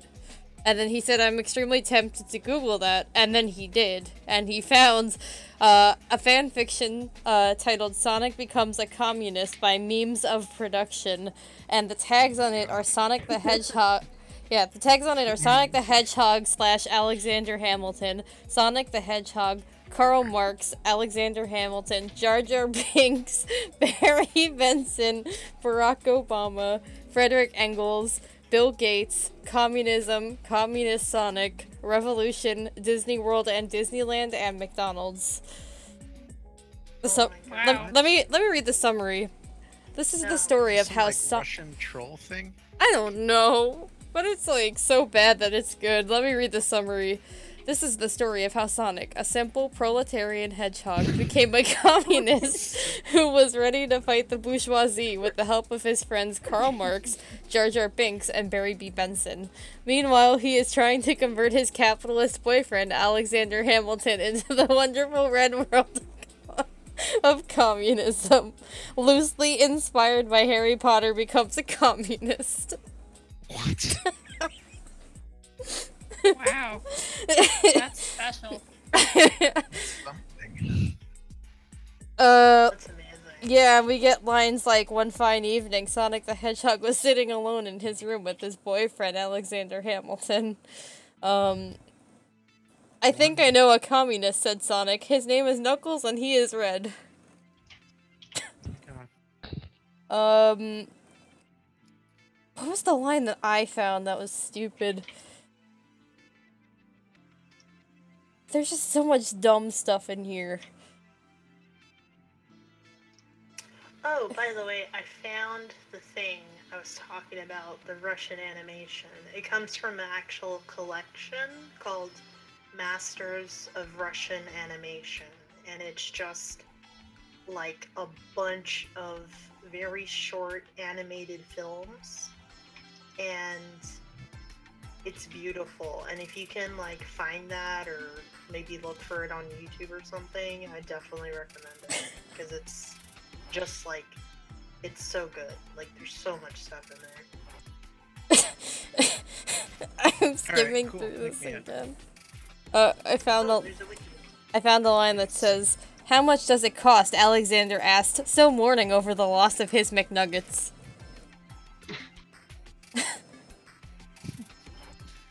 Barry flew up to Hamilton and sat down on his shoulder. "You are capitalist scum. This must come to an end." "But I love money," said Hamilton. "Yeah, and I love not being oppressed by the ruling class," said Barry B. Benson. What? "Dude, I don't understand what you said. I failed math," said Alexander Hamilton. Why did he fail math? He didn't even have math. Holy shit, it's Jar Jar Binks. Math was I don't not think back. Bill Gates I don't said, starting to think- cry because Jar Jar scared him. public school. She's broken. And she's gone. It's really funny. No, I love the bit where Jar Jar goes in and he's like, "Misa going to see some means of production." And I'm like, oh my god. It's really funny. I'm like crying They're all, thinking like, about. at the beginning, they're all like chilling at McDonald's because like, that's capitalism HQ. Oh, here's a paragraph. Bill Gates grabbed some money from his money table and started throwing it at Jar Jar, but Jar Jar From was his too money strong. table? Jar Jar laughed and started to eat all the money. Bill got so scared that he jumped out the window, but he didn't die because he might be relevant to the plot later. Nice. It's Oh my really. God. Is it funny? Like it's like actually like cleverly written satire? It's or is it just funny, like, stupid. What the fuck is this shit? The latter, mostly. Like, there's no way it was written to be serious. Well, no, obviously, but I mean, But, like, it's. I definitely feel it's more the latter, but I still enjoy it because of that. This is the dumbest thing I've ever read. This is also a rated M fanfiction. I don't know why yet. It should be rated like just not fit for human consumption.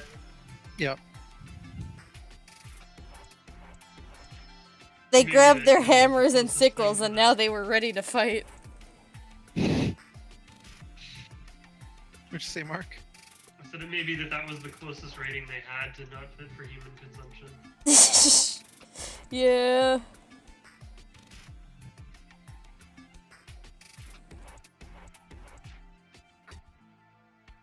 Oh, I haven't read chapter 2 yet. This is stupid. Oh no. Sonic kidnapped all the rich people at Disney and trapped them inside a space mountain. As you do. Hamilton didn't Space know what to Mountain? Hamilton didn't know what to do because on one hand, Sonic, Jar Jar, Barry, and Carl looked really fucking hot and red, but also he didn't think communism was good. Apparently, he forgot what it was like to be young, scrappy, and hungry. Wow.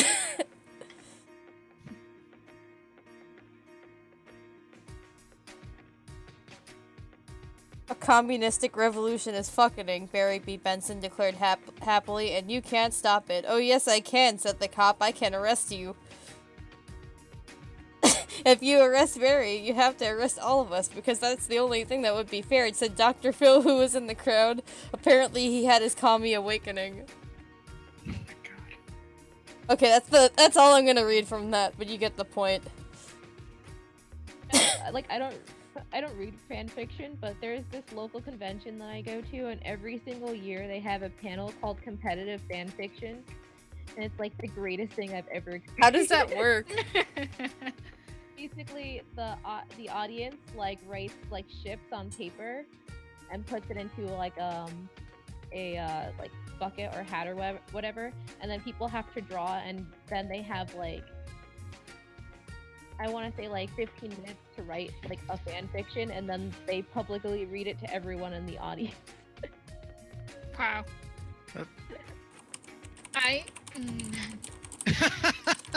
Exactly. Bad as you would think it is, it's just so funny. Wow. Jessica.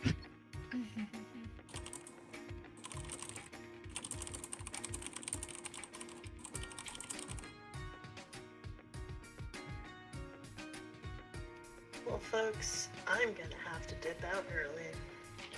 That's all the time I got. I gotta go play Animal Crossing New Leaf on my Nintendo 3DS. So I'm gonna play Animal Crossing, okay? Hey, Catherine, you gotta put up a sponsorship warning if you're gonna do that. Come on. Yeah, I was gonna say. Oh no. Did Reggie give us money? I almost got to meet him at GDC, and I'm really sad I didn't get to. I can't believe you didn't get to meet your uncle. I'm so... Wait, why is he my uncle? Your uncle now. Why? Reggie. Better than, like, I mean, come on. Who wouldn't want Reggie as your uncle? Your uncle who works at Nintendo. Be okay with that. Yeah, my dad works at Nintendo. Uncle. I'll Uncle. disable your PS4. Like, there's a way, like, any, like, Xbox or Yeah, you're not allowed Sony to have this in the products. house. How many times have I told you? He's very loyal.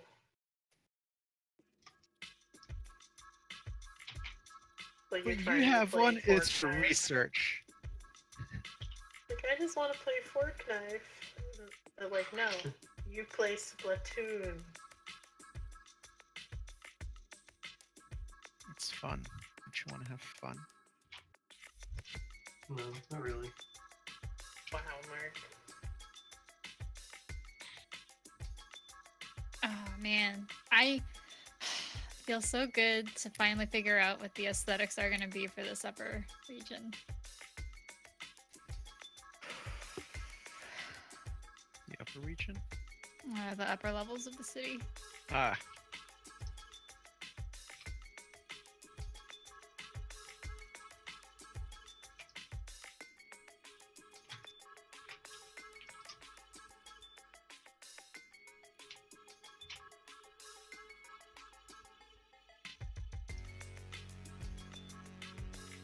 I wanted to have like the tall structures going up, but then like these skeletal, like repetitive skeletal things like encasing the buildings. Mhm. Are they made out of pipes or? They're kind of, I think, more like an amalgamation of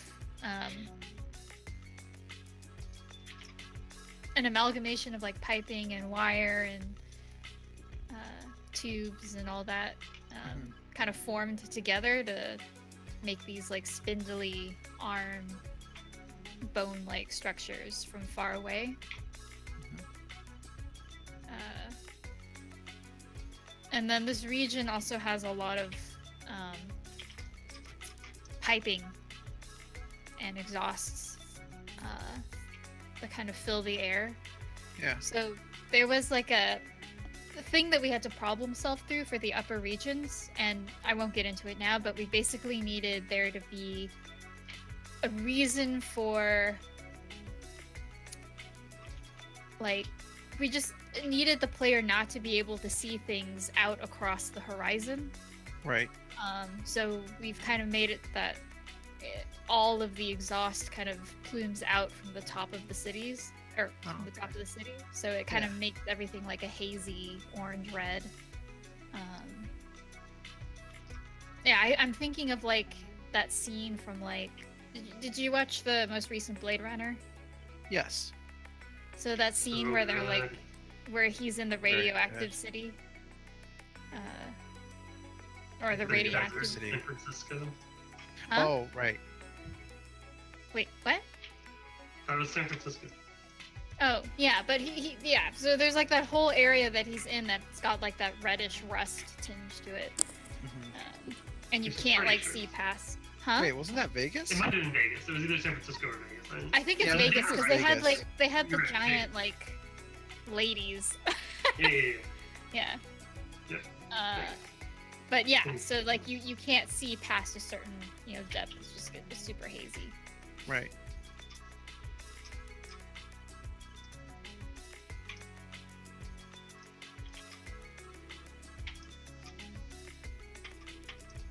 Why is that? Oh, it sucks.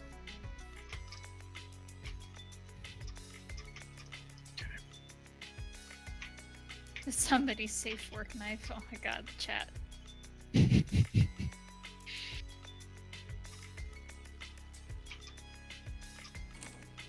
He's getting them all riled.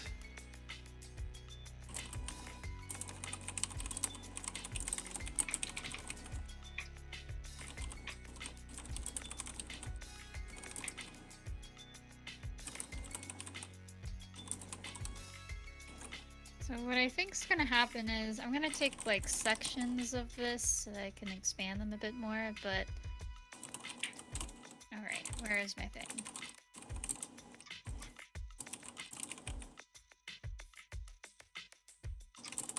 So oops.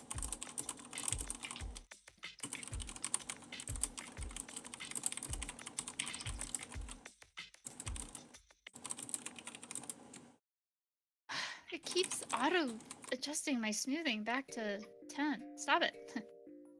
Okay, so form wise,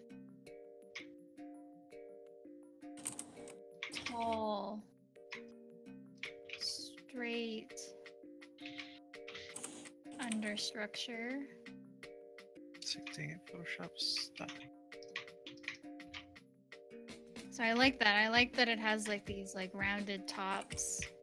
Like this, and it goes basically down.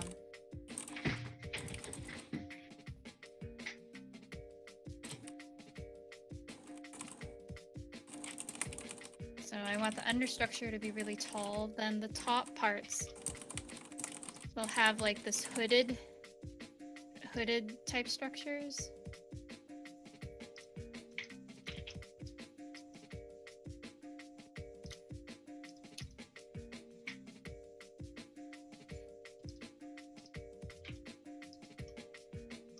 And then there need to be lots of vents and pipes.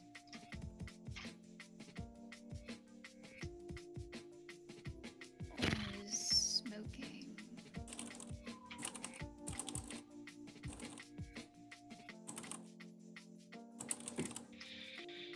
And the spindly arms.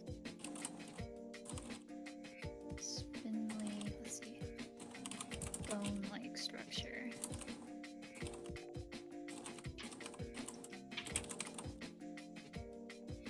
Taking over. And then we get these air. Oops. Yeah, the air balloons. Okay.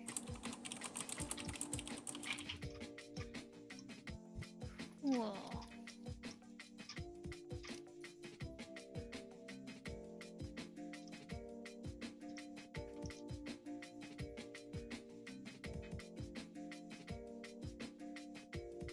I think I like this the best because it kind of gives that like because the hooded structures up on top of the building, I mean, because they're hooded, Mhm. it kind of gives that like almost nunnery motherly feel. If that makes sense. Yeah, I could see 'Cause that. you've got like the formed faces into the buildings, and then because they're rounded up near the tops, it kind of gives like this nice softness to it. Yeah, and the it's still rest kind of of it- eerie at the same time. Yeah, the rest of it should be very straight down, almost like Art Deco straight, Hmm. with all those upward vertical lines. Some of it's starting to remind me of some of the visuals from AI. Oh yeah. Oh, that's a movie I haven't seen in a while. Yeah.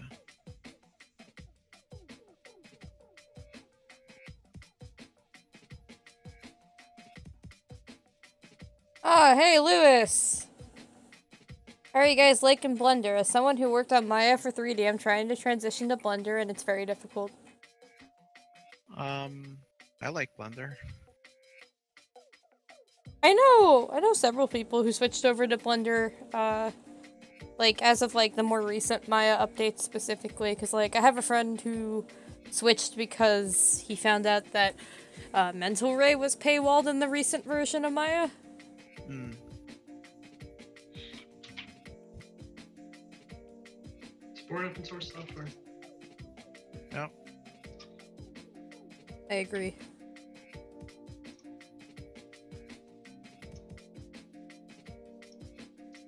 Take some freedom. I think, from what I've heard, I'm not a 3D modeler, so this is just kind of, secondhand.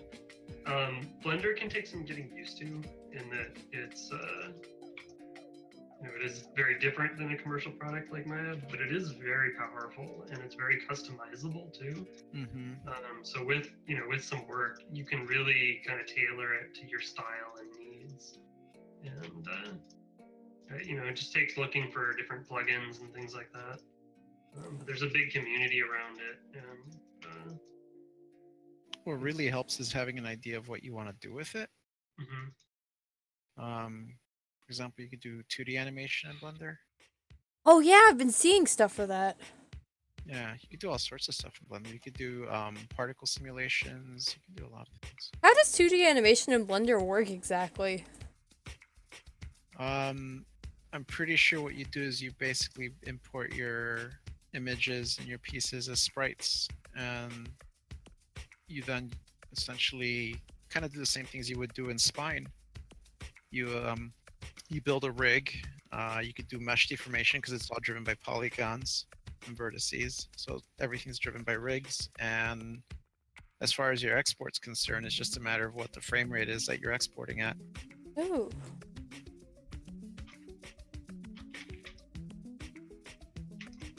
Lewis says he might have to try to give it another go.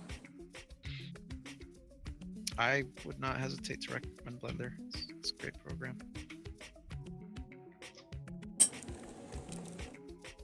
And I mean, there are a lot of people who go to Blender from Maya or vice versa. So there's definitely plugins that will kind of, to a degree, make the interface mimic Maya. Yeah. And that can help you adjust or potentially just be an interface that you like. Yeah, I mean, I was first taught 3D stuff in 3DS, like full-on sculpting. And transitioning to Blender did take a little bit of doing, and you can do you can set it up so that the interface is very similar to 3DS, but I wouldn't recommend doing that. I would actually just recommend learning Blender's interface. Yeah.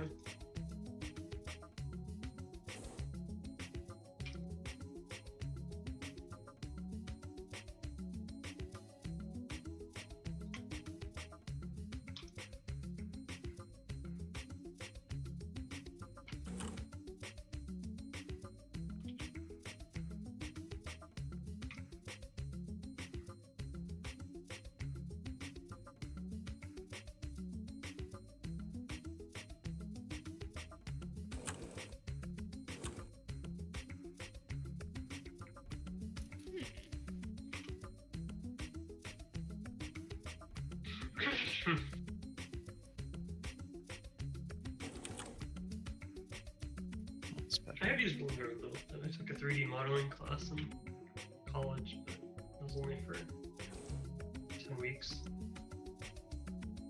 Kind of Tiffany. I messed took, around like- with it a I took- couple of times.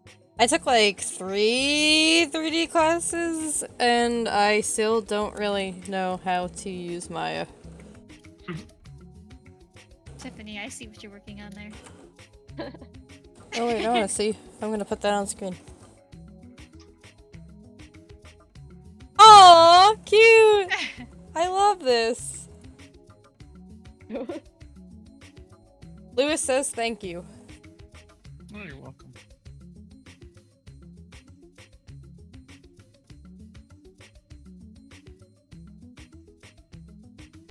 Yeah, once you figure out what you want to use it for, then it's just a matter of getting used to the new interface and terminologies and stuff. It's not bad. It's like learning a new language in computer science. All the fundamentals transfer over, you just gotta learn the particulars. Yeah, makes sense. Or even like, working between 2D illustration programs. It's like shortcuts might be different and all that, but Mm-hmm. in terms of the nuts and bolts of what you want to do and how to put together an image, it's not that.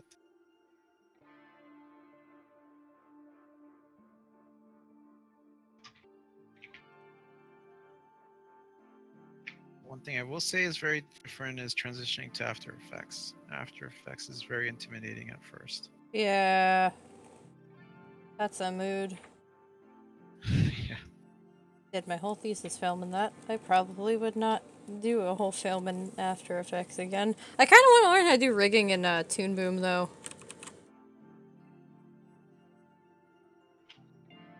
Yeah, I was attracted to Toon Boom for a while, but I don't know. But It felt very limited. Really? Yeah. Are you like looking at like the lowest level of Toon Boom or like the highest Yeah, level? yeah. Oh, that's why. That's why.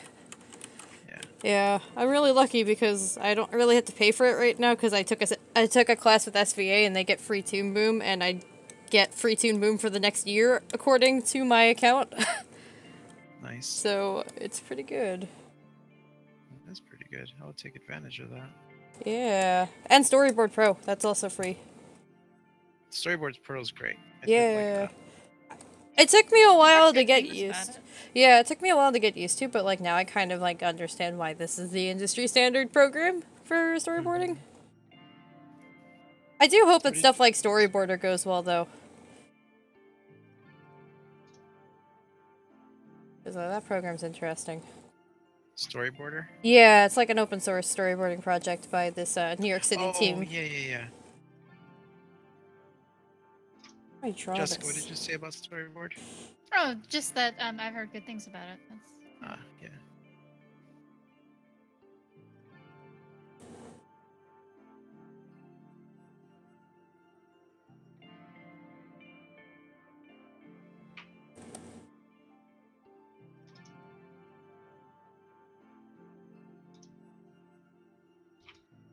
But yeah, free Storyboard Pro is really nice because that stuff's expensive.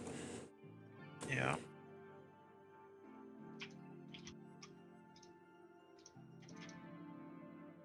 It sure is, Cousin Catherine. Yeehaw. Speaking of yeehaw, has anyone else watched the new Steven Universe episodes? I've not. Because they're very good. I still haven't watched any Steven Universe at all. Catherine can change that. I love me some Steven-Universe and the Philosopher's Stone. I totally did not steal that from a Senor Palo video. Still working through Tron, which I'm very much enjoying. You're still what? I'm very much enjoying Voltron. Ooh. I have not seen Voltron yet. I need to. It's so good. I have a really long backlog of shows I need to watch. It's really bad. How many are on my anime list alone? I don't even know. Let me count. Watching Voltron really like just drives the point home about how to go about rebooting a franchise. I've heard a lot You of already good know what things I'm about it. referencing. Yeah. It gets to some like real Game of Thrones level of intrigue and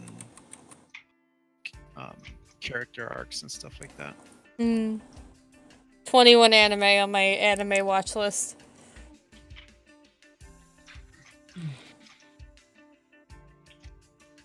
Got stuff like Made in Abyss, Kaiba, which I really want to see because that looked really interesting visually.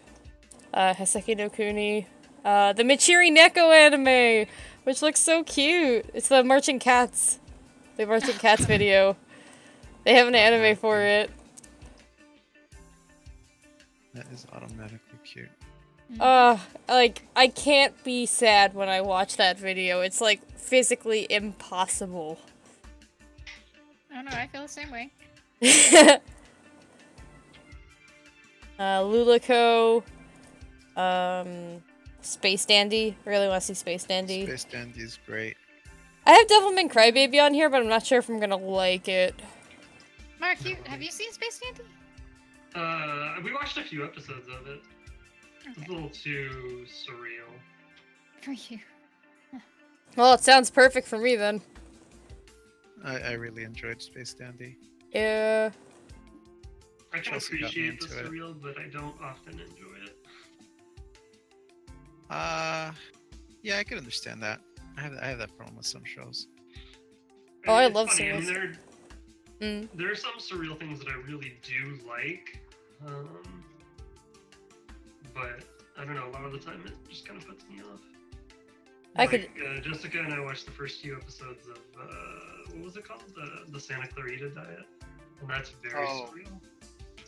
I just felt like that show was trying too hard. Yeah, I remember we talked about this. Yeah, I have not seen it. I've heard of it, I haven't seen it. I wasn't very impressed. I don't know. Like I said, I just felt like it was trying too hard. Felt really forced to me.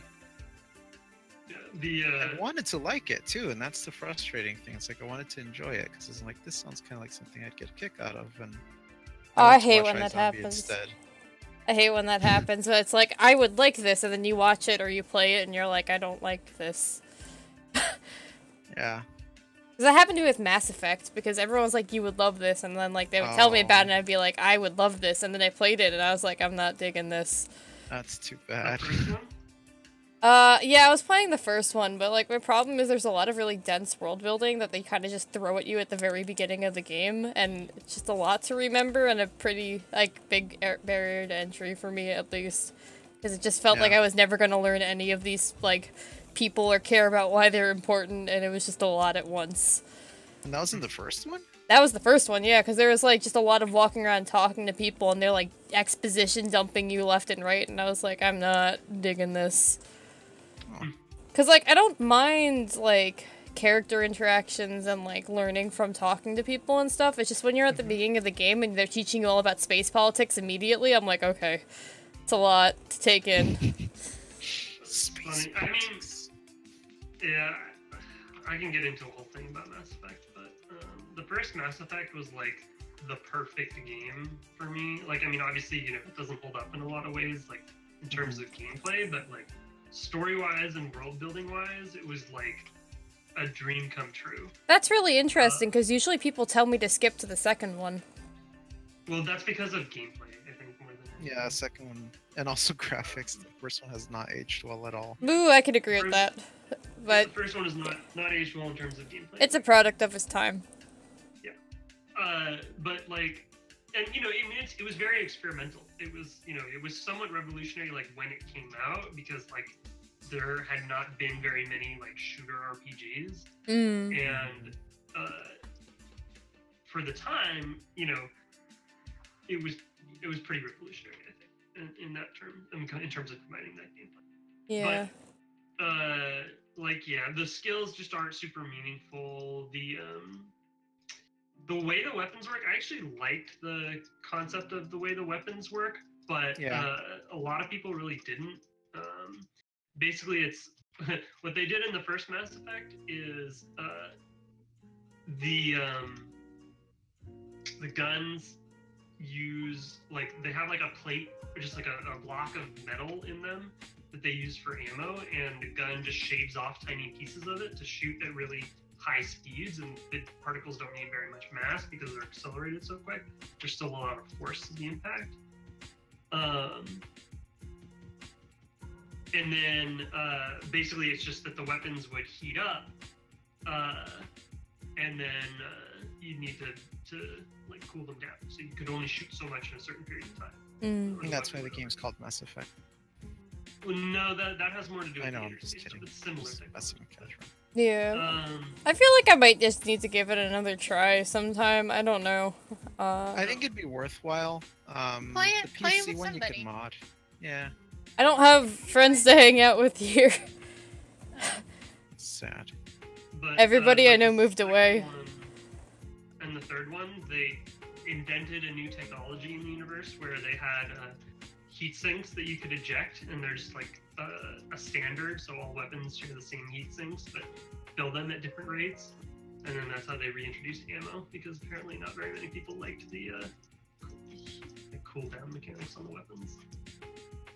Lewis says, yeah, the first one is not so great. I'd recommend skipping it and going to Mass Effect 2. Mass Effect 2 also has an interactive comic that recaps Mass Effect 1 and lets you do the important choices. I was hearing about that, yeah. I think it's a really interesting way to bridge the gap between games so that you're not alienating people who didn't get to play the first game.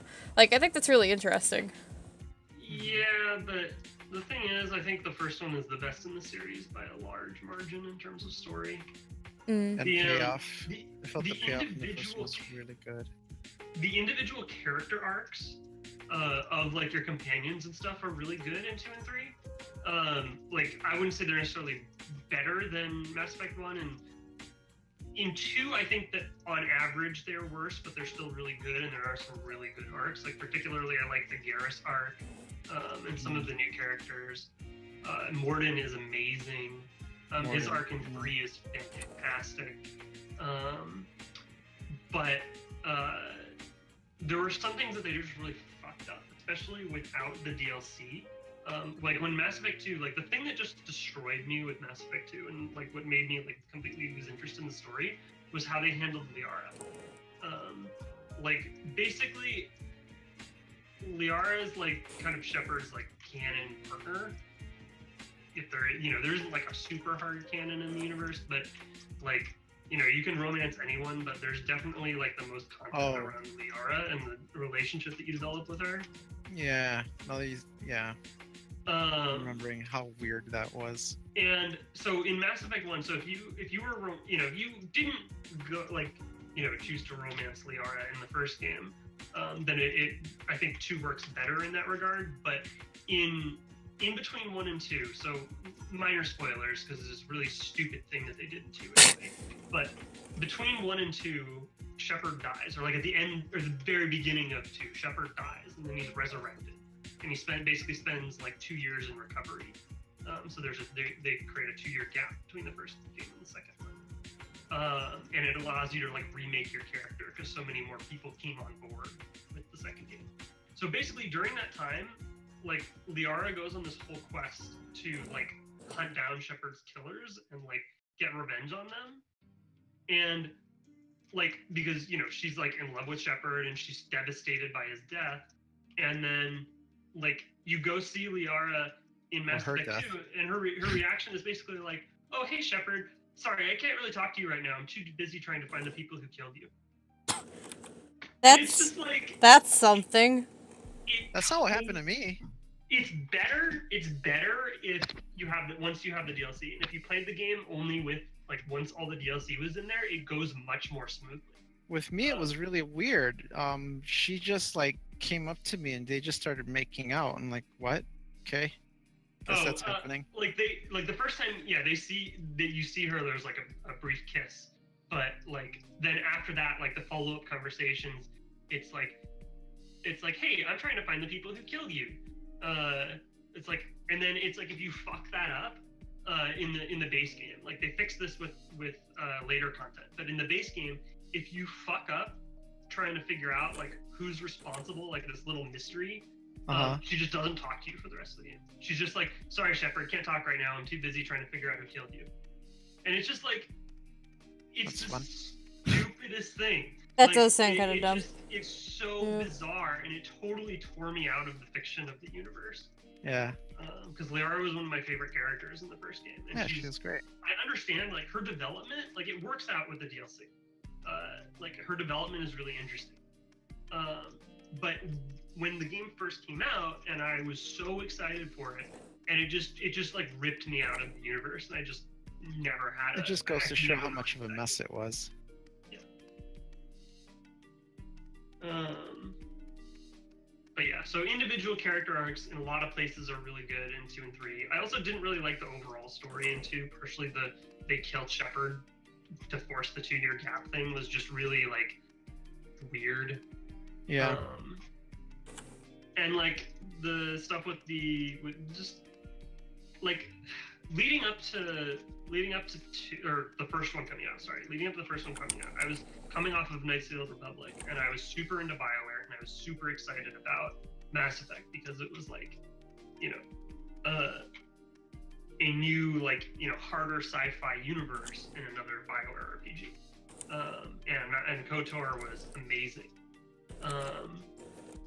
And like leading up to it, I read all kinds of press and stuff like that. And this is part of why I don't like follow like gaming press that much anymore, or like lead up to games too, because like their big thing was that like the two things that they said. One was that your choices would matter a lot throughout the course of the series, but it wouldn't have a ton of payoff until the third one, and that the first one was going to like expand and have some variation, but really come back to a pretty narrow place at the end because it had to feed into the second game. And the second game would be a little bit wider, but still have a pretty constrained ending to feed into the third game. But then the third game, all of those choices would compound upon each other and really explode out into like a very personal ending, compounding upon all of the choices you made through the series. And then between Mass Effect 1 coming out and Mass Effect 2 coming out, EA bought BioWare, so that went out the window. Then, like, there's a huge decision that you make in Mass Effect 1 that just gets forgotten for the rest of the series. Oh, yeah. And the other thing was, they said that Mass Effect 2 would be this kind of, like, darker point in the series, like they compared it to Empire Strikes Back, but that the third one would kind of recapture some of the sense of like, you know, wonder that the first one really created, which is one of the reasons I loved it so much, was this like feeling of adventure and discovery. That the second one ended up being much darker in theme than I had thought it was going to be, and I didn't enjoy that. And then the third one, it just takes a dive in terms of darkness. It's just way darker, even than the second one was. It's on the hedge. It's on the hedge. Out the edge.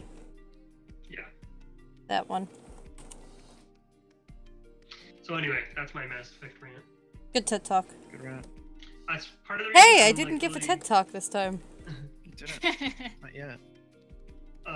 That's what I was like. When I said even like before E3 that I wanted to see Bethesda do a like sci-fi series, because I kind of want that to take the place of Mass Effect for me. And Bethesda's open RPGs, I think, have the potential with a space IP to really recapture that feeling of discovery and wonder that Mass Effect really gave me.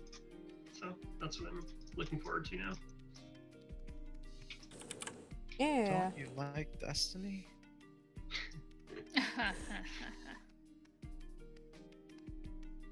I should actually play the original Destiny because I hear it's much better than the second one. Does anyone play original Destiny anymore? I don't know. Could always find a group of friends to play. I mean, I have original Destiny, I think, if you want to But play. it's not on PC, I don't think. Yeah, it's on PS4. I do have it though. I don't pay for PS Plus, so. You don't have to play it online though. No, I know, but I mean, it's It's kind of made for multiplayer, if you ask me. It's good to have like, you know, it's like Borderlands. Like it's fun to play alone, but like really the game like isn't at its best when you have like a group, like a small squad that you're playing through the whole game with. Squad goals. All right, guys, we should probably wrap up. Yeah. Yep. Got our,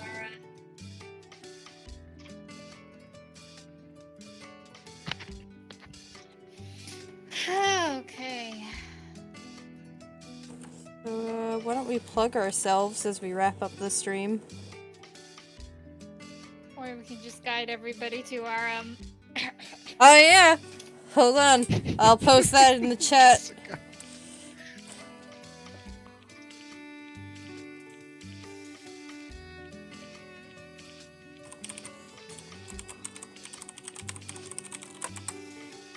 What is that? Oh, okay. Yeah, so go to lonelyegg.com if you'd like to read up about our game. Alright, that's all the time we've got. I gotta go play Animal Crossing New Leaf on my Nintendo 3DS. Man, I've said that too many times and I've like rehearsed that meme at this point. But yeah, so follow us at lonelyegg.com. That's our website. We also are on all social media as Lonely Egg Studio. And we're also on Game Jolt as well. Yeah, That's you about can all. find Yeah. everybody that was in the stream today on the team page for the game. And if you click on their profiles, it'll take you straight to their personal work. Yeah. Yeah. So Yeah. what have we? Sal working on 3D Emmy, Tiffany working on an Emmy, which I'm so excited about. Okay. So what did we learn today? In conclusion. Arkham is heartbroken by Mass Effect. Yeah, I gotta get back to playing Animal Crossing on my 3DS. Also, Alexander Hamilton and Sonic are dating. The Animal Crossing. Have you seen the meme that's been going around? It's like an old like Nintendo Direct video. No, I was just joking because every other time you had said Animal Crossing New Leaf on my Nintendo you 3DS. didn't say New Leaf, so I was asking which version of Animal Crossing it was. That you're playing on your Nintendo 3DS. Animal Crossing City Folk. You gotta be consistent or those sweet, sweet Nintendo checks aren't gonna arrive. They're not gonna arrive because they haven't announced a new Animal Crossing game yet. Sal. Haven't announced it yet, and I'm dead inside. They're Dang. gonna they're sponsoring. I'm so sad. Right. But yeah, does anyone else have anything they want to plug before we end the stream, or? No, just to check out the Monday stream. Yeah, we're gonna play some game on Monday. We will let you know what that is. Our first stream we played Edith Finch. That VOD's up on our YouTube channel. And probably up on here too, right? I feel like I should know this. This is my job. But yeah, we'll be playing a different game on Monday. Presumably someone else will be playing it. I think, Mark, you said you wanted to play something, right? Yeah. We should figure that out. So it most likely will be a Mark gaming stream. No, we're not playing Animal Crossing New Leaf on the Nintendo 3DS. But yeah, make sure to check that out. We do creative streams every Thursday and gaming streams every Monday. At 5:30 p.m. Pacific daytime and 8:30 p.m. Eastern Standard Time, if that helps. And it's always a good time, and we would love to have you join us. Boy. Alright. That's it. Then this might be a good time to call it a night. Say goodbye, everyone. Bye. Bye everyone. Bye. Bye. Oh, sad.